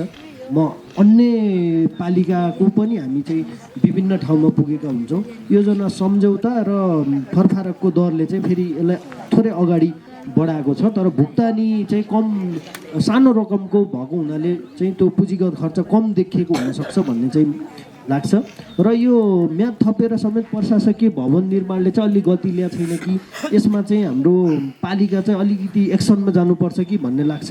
कता कता हाम्रो गलकोटको मेयर साहबले भन्नुहुन्छ 2 कार्यकाल बित्दा पनि म खै जग्गा किन्ने पनि मै हो, भवन बनाउने नि मै, बस्ने चाहिँ अर्कै आउँछ कि भन्नुहुन्छ। त्यस्तै चाहिँ यहाँ चाहिँ त्यस्तो चाहिँ नहोस् भन्न चाहन्छु मैले। अर्को चाहिँ बालमैत्री अभियानले सामाजिक विकास चाहिँ बढाउँछ। हामीले उयो बाटो, सडक, खानेपानी, यातायातलाई चाहिँ हामीले चाहिँ विकासको सूचकको रूपमा ल्याउँछौँ। तर हामीलाई नहुने विकास भनेको सामाजिक विकास हो।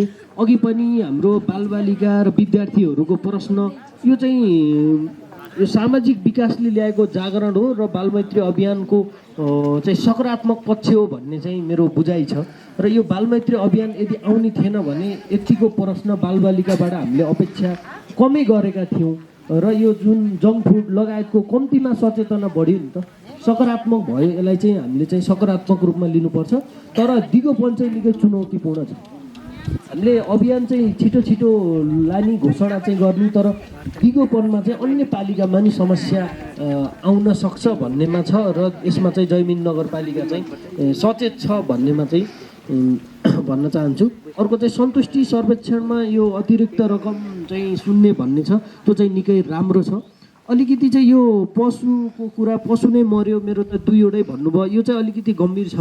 किनभने हामी यो पशुपालन केन्द्रित नै छौँ। यो चाहिँ दमेक चाहिँ अलिकति पशुपालन र कृषिमा अलि अगाडि छ।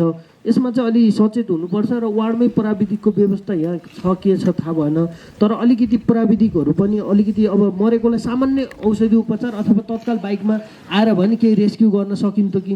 अनि किसानको लागि त दुईवटा पशु मरेको कुरा नि ठुलो हुनसक्छ। यसमा चाहिँ मैले थोरै ध्यानाकर्षण गराउन चाहन्छु। र अब अर्को बर्खा नि आउन लाग्यो, मेयर साहबले प्रतिबद्धता जनाइसक्नु भएको छ, पहिरोको कुरा भइहाल्यो। र अर्को चाहिँ यहाँका जनताहरू चाहिँ शिक्षा र कृषिमा अलि सचेत छन् भन्ने कुरा चाहिँ प्रश्नबाट चाहिँ अलिकति प्रष्ट हुन्छ। किनभने हाम्रो खिम सर त धेरैचोटि 1 दर्जनचोटि उठ्नुभयो, तर के हो भने शिक्षामा अलिकति यहाँको चासो छ कि यो प्रश्नबाट चाहिँ देखिन्छ। कतिपय ठाउँमा शिक्षा सम्बन्धी प्रश्नै आउँदैन, तर चासो भएन प्रश्न आउने हो। शिक्षाको गुणस्तर बढाउन खोजेको हुनाले र हाम्रो विद्यालय व्यवस्थापन समितिका पिटिएका सर म्यामहरू चाहिँ अलिकति सक्रिय भएको देखियो। र अर्को चाहिँ जस्तै आमा समूह टोल विकास समितिको सक्रिय बनाउनु पर्छ, हामीलाई सक्रिय बनाइदिनुहोस् भन्ने कुरा चाहिँ झन् मैले चाहिँ पोजिटिभ रूपमा लिन्छु। किनभने हामीले त पालिकाले भन्नुपर्नेमा उहाँहरूले आफैले भन्नुभएको छ कि हामीलाई सक्रिय बनाइदिनुहोस्। हाम्रो भूमिका के हो, मेयर साहब हाम्रो भूमिका के हो, उपमेयर साहब भन्नुभएको छ, त्यो पनि अत्यन्त जायज छ भन्ने लाग्छ। र अब आगामी दिनमा चाहिँ यहाँको वडा कार्यालयको चाहिँ आफ्नै सुविधा सम्पन्न भवन होस् भन्ने चाहिँ कामना गर्छु। र अत्यन्तै सौहार्द तरिकाले हाम्रो चाहिँ सार्वजनिक सुनाइ सम्पन्न हुन लागेको छ र राम्रो भएको छ। र यसै गरी अन्य स्थानीय तहले पनि अहिले जनताको सेवा प्रवाह र सुशासनको विषयमा सार्वजनिक सुनाइ जस्ता कार्यक्रमहरूलाई अगाडि बढाउनु भएको छ। कम्तीमा जैमिनी नगरपालिका जनताबाट भाग्दैन, जनताको अगाडि प्रश्नबाट चाहिँ भाग्दैन, प्रश्नको सामना गर्न तयार छ भन्ने एउटा चाहिँ सार्वजनिक सुनाइलाई नियमितता दिनुको पनि प्रमाण हो भन्दै म आफ्नो सानो टिप्पणी यही अन्त्य गर्छु। धन्यवाद, नमस्कार। राख्नुभयो। हाम्रो यो कार्यक्रममा चाहिँ 9 जना व्यक्तित्वहरू, हाम्रो बहिनीहरू, विशेष गरेर बाल मैत्रीको अभियानसँग जोडिनु भएको बाल क्लबको बहिनीहरू लीला थापा, हिरा सन्त्यालदेखि जयबहादुर विक, खड्ग पुन, भैरबबहादुर सन्त्याल, धनबहादुर सन्त्याल, लोकबहादुर सन्त्याल, सानुमाया सिरिज, कृष्णकुमारी विक सहितका आदरणीय व्यक्तित्वहरूले नगरपालिकाका विषयमा, वडाका विषयमा, सेवा प्रवाहका विषयमा, शिक्षाका, स्वास्थ्यका, टोल विकासका विभिन्न हामीसँग दैनिक जीवनमा जोडिने सार्वजनिक विकाससँग जोडिएका हरेक पक्षहरूका बारेमा जुन कुराहरू राख्नुभयो, म फेरि पनि यहाँहरू सबैलाई धन्यवाद ज्ञापन गर्न चाहन्छु, हृदयदेखि नै आभार प्रकट गर्न चाहन्छु। यहाँहरूका यी सुझावहरूलाई ग्रहण गर्दै आगामी दिनमा थप प्रभावकारी ढङ्गबाट हाम्रा हरेक क्षेत्रका कामहरूलाई अगाडि बढाउने कुरामा हामी निरन्तर प्रतिबद्ध रहनेछौँ। म लामो कुरा नगरिकन संक्षिप्तमा केही विषय मात्रै अन्तिममा म राख्न चाहन्छु। हामी नगरपालिकामा छौँ, तथापि हाम्रा स्रोतहरू, हाम्रो आयको अवस्था एकदमै कम छ। हामीले नगरपालिका रहिरहनका निम्ति पनि हाम्रो अघि हाकिम साहबले धेरै चिज राख्नु भएको छ, चाहिने न्यूनतम कुराहरू पनि अझै निर्माण गर्न सकिरहेका छैनौँ दोस्रो चरणमा हुँदाखेरि पनि। तर हामी यो न्यूनतम रूपबाट नगरपालिका रहिराख्ने, नगरपालिकालाई व्यवस्थित गर्नका निम्ति गर्नुपर्ने कामका निम्ति हामी थप क्रियाशील हुनुपर्नेछ। त्यसका निम्ति स्रोतहरूको व्यवस्थापन गर्नुपर्नेछ। अघि पनि प्रसङ्ग आयो, स्रोतमध्येको हाम्रो सबभन्दा ठुलो स्रोत कालीगण्डकी नदीको गिटी बालुवा थियो। लामो समयदेखि सर्वोच्चको आदेशले रोकिएको थियो। पछिल्लो समय हामीले निकै 32वटा पालिकाको सामूहिक प्रयत्न मार्फत सर्वोच्चबाट त्यो कुरा टुङ्गो लागेर अहिले आइएको चरणमा छ। छिट्टै हामीले त्यसलाई ठिक ढङ्गबाट प्रयोग गर्न पाउने अवस्थामा पुग्छ। त्यस्ता अरू धेरै स्रोतहरू पनि छन्। म यो कुरालाई किन जोड्न खोजेको भने हामी जहाँ छौँ त्यसबाहेक अरू धेरै स्रोतहरू भएको ठाउँ यो पनि हो। तपाईँ अर्ग्यानिक उत्पादनका हिसाबले पनि धेरै चिजहरू यहाँबाट बाहिर निर्यात गरेर हाम्रो नगरपालिकामा आय बढाउन सकिने, यहाँ धेरै चिजहरू चाहिँ तपाईँको आउन सक्ने अवस्था बन्न सक्छ। यहाँका नागरिकहरू पनि एकदमै उद्यमी मेहनती हुनुहुन्छ, हरेक क्षेत्रमा लाग्ने नागरिकहरू। अनि यहीँ ठ्याक्कै जोडिएको गाजाद असाध्यै महत्त्वपूर्ण पर्यटकीय स्थल हामीसँग छ। त्यो भएको कारणले गर्दाखेरि प्रशस्त सम्भावना यो वडासँग यो विभागसँग जोडिएको छ। यहाँ धेरै कामहरू पनि सुरु भएका छन्। धेरै दिदीबहिनीहरू विभिन्न कार्यक्रममा जोडिनु भएको छ, उद्यमशीलतामा जोडिनु भएको छ। धेरै चिजहरू यहाँबाट बाहिरसम्म आज निर्यात हुने वातावरण छ। त्यसलाई थप व्यवस्थित गर्ने, त्यसको ती उत्पादनलाई लेबलिङ प्याकेजिङ गर्ने, बजारीकरण गर्ने भनेर अहिले केही कार्यक्रमहरू कृषि ज्ञान केन्द्रदेखि प्रधानमन्त्री कृषि आधुनिकीकरण र नगरपालिकासँगको सामूहिक प्रयासमा केही कार्यक्रमहरू यो वर्ष पनि छन्, अघिल्लो वर्ष पनि थिए। यो वर्षको कार्यक्रममा थप एउटा खालको चाहिँ वातावरण बन्नेछ यो विश्वास पनि फेरि पनि तपाईँहरू सबैका बिचमा म राख्न चाहन्छु। र अर्को यहाँले धेरै चासो राख्नु भएको भएर एकदमै सबैमा चासो छ, अघिपछि धेरै कुरा उठ्छन्। तर नगरपालिकाले र विभिन्न निकायसँगको समन्वयमा भएका सूचनाहरू निस्किएका धेरै कार्यक्रमहरूमा आज नागरिकहरू सक्रियतापूर्वक आइराख्नु भएको अवस्था छैन।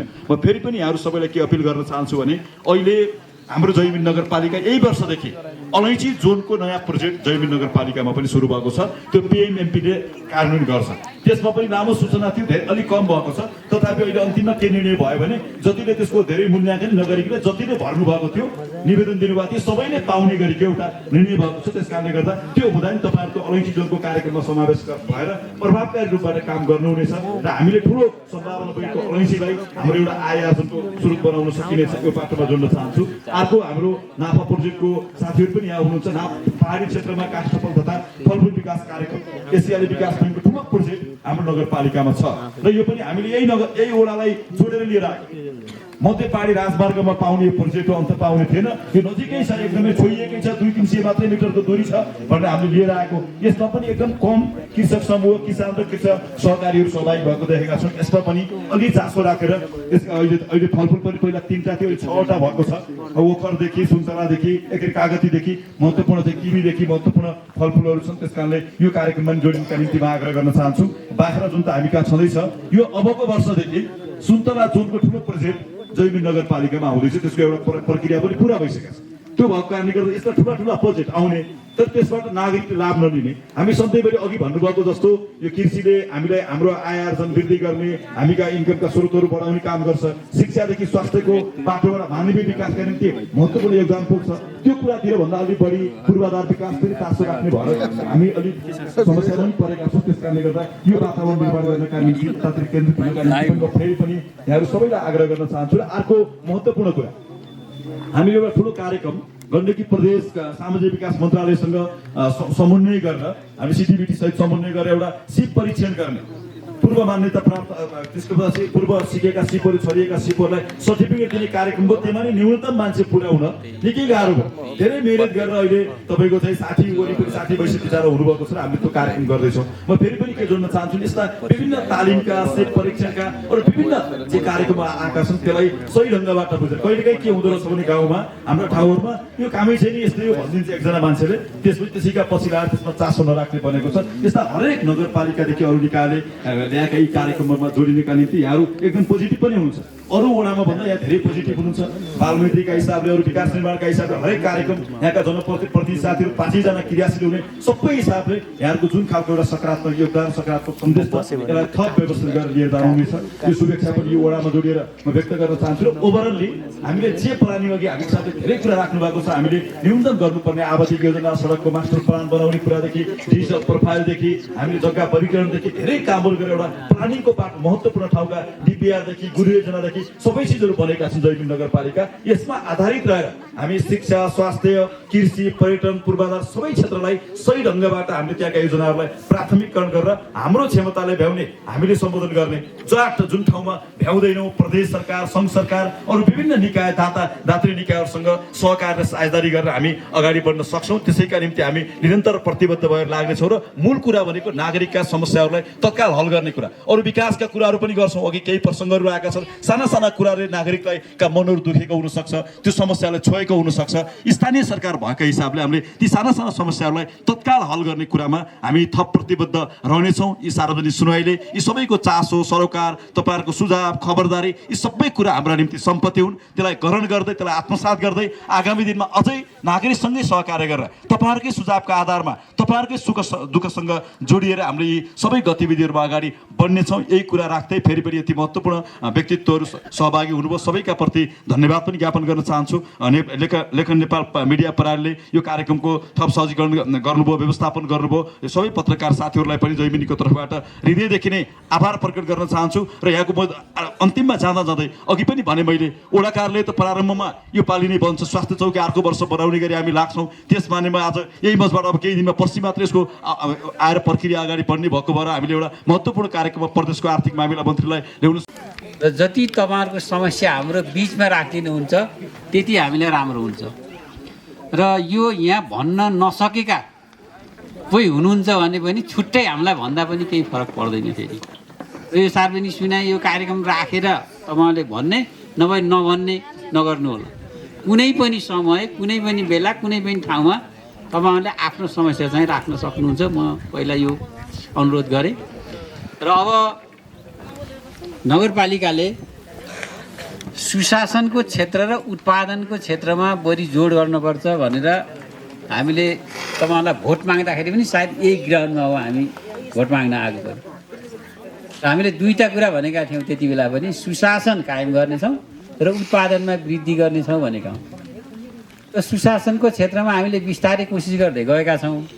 किनभने हाम्रो यो नागरिक सन्तुष्टि फारमले पनि केही सङ्केतहरू गरेको छ।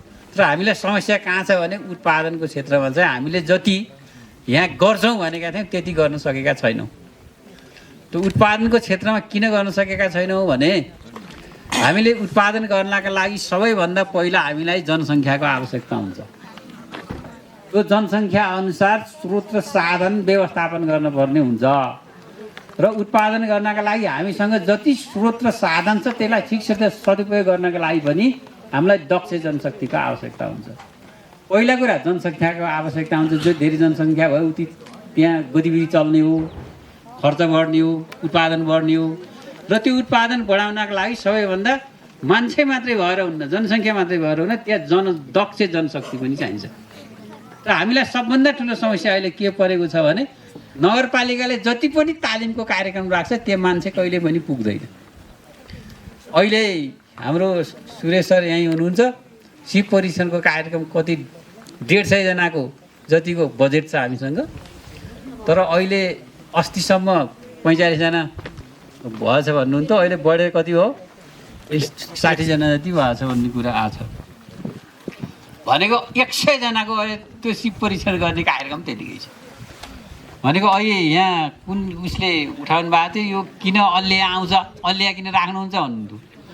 10 लाखको कार्यक्रम छ, हाम्रो 6 लाख हो, माथिको कार्यक्रम 4 लाख हो प्रदेश सरकारको।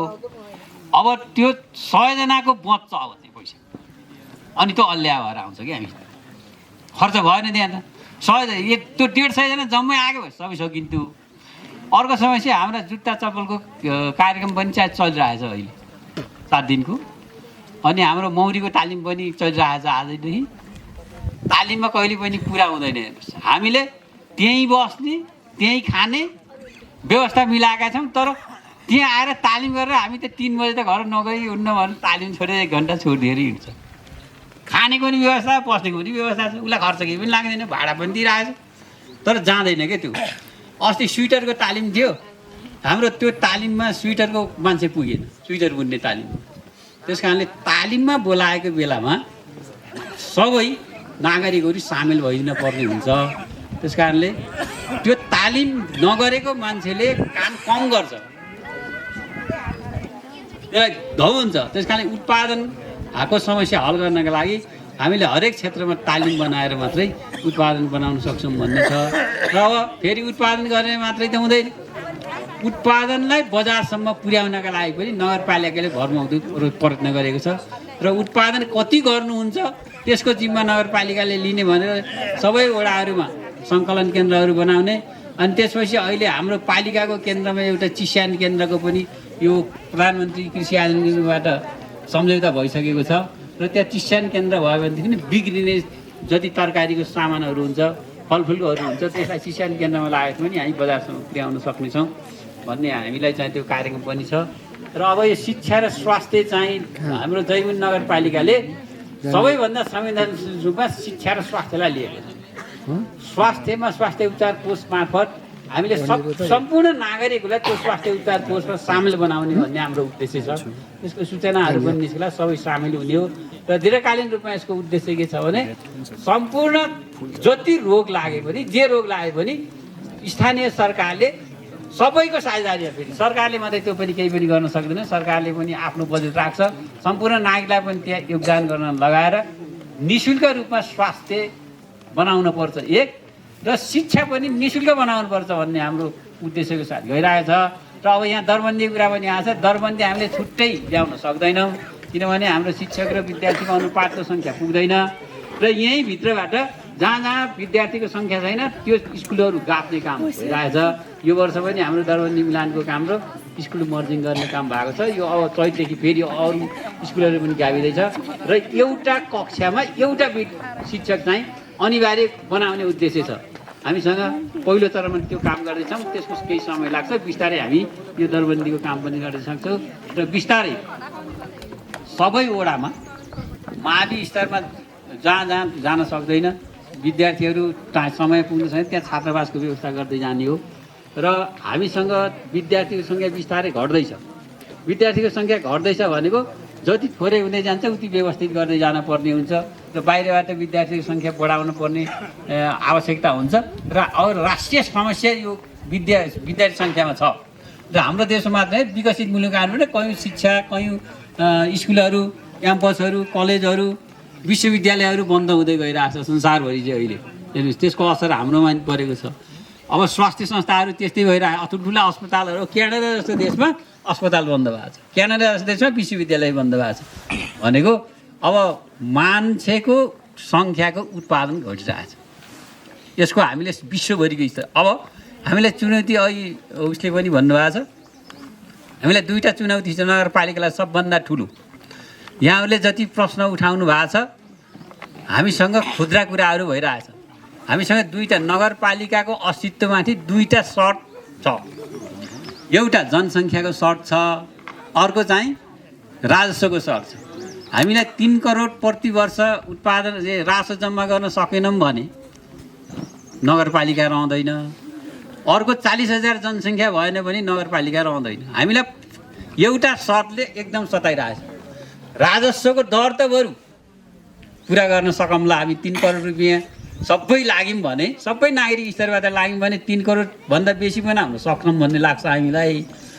तर मान्छे जन्माएर 40,000 पुर्याउन सक्छौँ सक्दैन त्यो चाहिँ हामीलाई समस्या छ। हेर्नु त्यो 40,000 मान्छे नभयो भने पनि हामीसँग यो नगरपालिका रहने स्थिति हुन्न। त्यस कारण सबै मानव गतिविधिलाई नबढाएसम्म त जनसङ्ख्या बढ्ने होइन। हामीसँग बिस्तारै गएछ मान्छेहरू आउने त छैन। अब जन्मिने क्रम पनि एकदम कम भइरहेछ। हामीसँग 447 जना मान्छे 1 वर्षमा जन्माइ भनेर सङ्घ सरकारले टार्गेट दिन्छ तर हामीसँग 300 भन्दाखेरि 100 त जन्मिन्न। त्यस कारण त्यो 40,000 पुग्ने समस्या छ। त्यो 40,000 पुर्याउनका लागि पनि हामीले मानव गतिविधि बढाउनु पर्ने हुन्छ। यही समस्या छ। यति भन्दै यहाँहरूलाई सबैलाई धन्यवाद दिँदै म बिदा हुन्छु। हस् धन्यवाद। कृतिज्यू वडा अध्यक्षज्यू र जैमुनी नगरपालिकाका विभिन्न शाखाका प्रमुखज्यूहरू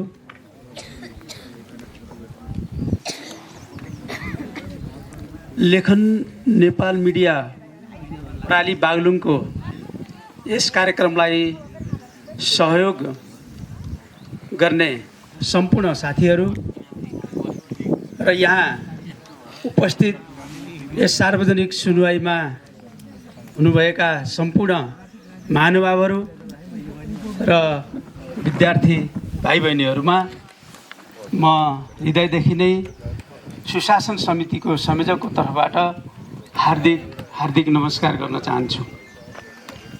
आज यति बेलासम्म धैर्य भएर यो सार्वजनिक सुनवाई कार्यक्रमलाई सफल पार्नु भएकोमा म यहाँ उपस्थित सम्पूर्ण जनहरूलाई पुनः हार्दिक नमन पनि गर्न चाहन्छु। र आज हामीले सम्पूर्ण जैमिनी नगरपालिकाको अवस्था के रहेछ र अब गर्नुपर्ने कुराहरू के रहेछन् भन्ने कुरा हामीले यहाँबाट प्राप्त गरेका छौँ। र जैमिनी नगरपालिकाको अवस्था हाम्रो प्रशासकीय अधिकृतज्यूले पुरा छर्लङ्ग पारिसक्नु भएको छ। अरू विकासका योजनाहरू, शिक्षा क्षेत्रमा भएका कुराहरू र योजनामा भएका कुराहरू पनि यहाँ हजुरहरूले जुन किसिमको चाहिँ एउटा प्रश्नहरू सोधेर त्यसको उत्तर पाउनुभएको छ र प्रश्नकर्ताहरूलाई पनि म हृदयदेखि नै सम्मान गर्न चाहन्छु। र मलाई त असाध्यै चाहिँ खुसी के लाग्यो भने अन्यत्र ठाउँमा गएर यी नानीहरूले कुनै ठाउँमा पनि यो प्रश्न आएको थिएन, आज एकदम मार्मिक प्रश्न पनि गर्नुभएको छ। किनभने हामीले बालमैत्री शासन घोषणा गर्नको लागि धेरै कुराहरू गरेका छौँ। यो खाना हुन्छ, यो खाना हुँदैन, यो बोल्नुपर्छ, यो हुँदैन भनेर धेरै कुराहरू हामीले सिकाएका छौँ। तर हामीले सिकाएका छौँ तर हामीले गर्दैनौँ। सिकाएका नानीहरूले चाहिँ यहाँ उदाहरण प्रस्तुत गर्नु, यो विषयले चाहिँ अलिकति हामीलाई छोएको छ। हाम्रो अन्य विद्यालयहरूमा जाँदाखेरि पनि यस्तो चाहिँ सक्रियता नानीहरूले बढाउनु भएको छ। अहिले हामीले चाहिँ बालमैत्री शासन घोषणा गर्ने भनेर धेरै कुराहरू चाहिँ अगाडि बढाएका छौँ। त्यसैको प्रतिफल होला यहाँका नानीहरू असाध्यै अगाडि आउनुभएको छ। र सुशासनको विषयमा पनि मैले केही कुराहरू राख्न चाहन्छु। हाम्रो जैमिनी नगरपालिका वार्ड नम्बर 3 मा धेरै कुराहरू अगाडि बढेको छ, मलाई त्यस्तो लाग्छ। किनभने यहाँ धेरै कार्यक्रमहरू पर्ने गर्छन् र सबै हाम्रो कर्मचारी बन्धुहरू पनि चाहिँ धेरै माथि आउने गर्नुहुन्छ। किनभने कार्यक्रम नपरि त आउने कुरा हुँदैन। र अर्को कुरा फेरि सुशासनकै विषयमा मैले के जोडेँ भने हिजो हाम्रो कार्यपालिकाको चाहिँ बैठकले यहाँको चाहिँ हाम्रो सचिवज्यूलाई सम्मान गर्ने एउटा चाहिँ निर्णय गरेको छ। त्यस्तै 5 जनालाई गर्नुभएको छ। 5 जनाभित्र उहाँ पनि पर्नुभएको छ। किनभने यो कार्यालयमा सुशासन सञ्चालन गर्नको लागि त ठुलो जिम्मेवारी उहाँको नै हुन्छ। त्यसो भएको हुनाले यो 3 नम्बर वार्डमा धेरै कुराहरू अगाडि बढेको कुरा मैले देखिराखेको छु। किनभने म पनि एउटा वडा अध्यक्ष हो र सुशासन समितिको संयोजक पनि हो, र पनि धेरै कुराहरू मैले धेरै त्यहाँ गर्न सकेको छैन। किनभने यो गर्नलाई एकजनाले चाहेर केही कुरा हुँदो रहेछ। त्यो गर्नको लागि सबै कुराको टिम मिल्नु पर्ने रहेछ। र त्यो टिमले जुन वर्क गर्छ त्यसले चाहिँ सफल पाउने रहेछ। एकजनाले कसैले पनि गर्छु भनेर एकजना मेयर साहबले, उपमेयर साहबले, प्रशासकीय अधिकृतज्यूले भनेर कुनै पनि काम सफल हुँदैन। त्यसो भएको हुनाले यो जैमिनी नगरपालिकामा सुशासन ल्याउनको लागि, भ्रष्टाचार रोक्नको लागि र सेवाग्राहीलाई राम्रोसँग चाहिँ सेवा दिनको लागि सम्पूर्ण पक्ष जुट्नुपर्ने रहेछ। र यहाँ एउटा चाहिँ राम्रो पक्ष के आयो आजको चाहिँ यो रिपोर्टमा भने कुनै पनि कर्मचारीले भ्रष्टाचार गरेको छैन, कुनै पनि जनप्रतिनिधिले भ्रष्टाचार गरेको छैन भन्ने कुरा चाहिँ यहाँ एउटा महत्त्वपूर्ण कुरा आएको छ। किनभने हामी योभन्दा अघिल्लो चाहिँ सार्वजनिक सुनवाईमा केही कुराहरू थपिएका थिए, तर यी कुराहरू आज यहाँ आएनन्। र यो पनि सबभन्दा ठुलो कुरा हो। किनभने हाम्रो जैमिनी नगरपालिकाको जुन एउटा टिम छ, यो टिमले कोही भ्रष्टाचार गर्छ कि भन्ने शङ्का पनि गर्न सकिँदैन, मैले सक्दिनँ है। त्यसो भएको हुनाले सुशासनको सबभन्दा राम्रो पाटो जैमिनी नगरपालिकामा यो देखिएको छ। र यसमा हाम्रो मेयर साहब, उपमेयर साहब, प्रशासकीय अधिकृत सर यी सबै चाहिँ लागेर सबभन्दा पहिला त भ्रष्टाचार रोकिनु नै सबभन्दा ठुलो सुशासन हो जस्तो लाग्छ। र यो कुरामा चाहिँ जैमिनी नगरपालिका अगाडि नै छ। र धेरै कुराहरू अहिले निर्णयहरू कार्यपालिकामा निर्णयहरू धेरै भएका छन्। अब कार्यान्वयनमा आयो भने धेरै राम्रा निर्णयहरू भएका छन्। जस्तै लिड स्कुलको विषयमा पनि कार्यान्वयन हुँदैछ, स्वास्थ्यको विषयमा, शिक्षाको विषयमा पनि धेरै कार्यविधिहरू बनिसकेका छन्। यी सबै कुराहरू कार्यान्वयनमा आएपछि यो जैमिनी नगरपालिकाले केही नयाँ फड्को मार्नेछ र यहाँ सुशासनका धेरै कुराहरू अगाडि आउनेछन् भन्ने चाहिँ मैले आशा राखेको छु। र आज यो कार्यक्रममा सम्पूर्ण व्यक्तित्वहरू आएर यो कार्यक्रमलाई सफल पार्नु भएकोमा पुनः म एउटा सुशासन समितिको संयोजकको तर्फबाट पुनः सबैलाई हृदयदेखि नै धन्यवाद दिँदै र यो आजको कार्यक्रम पनि समापन भएको घोषणा गर्दै बिदा हुन्छु। हस्त, धन्यवाद।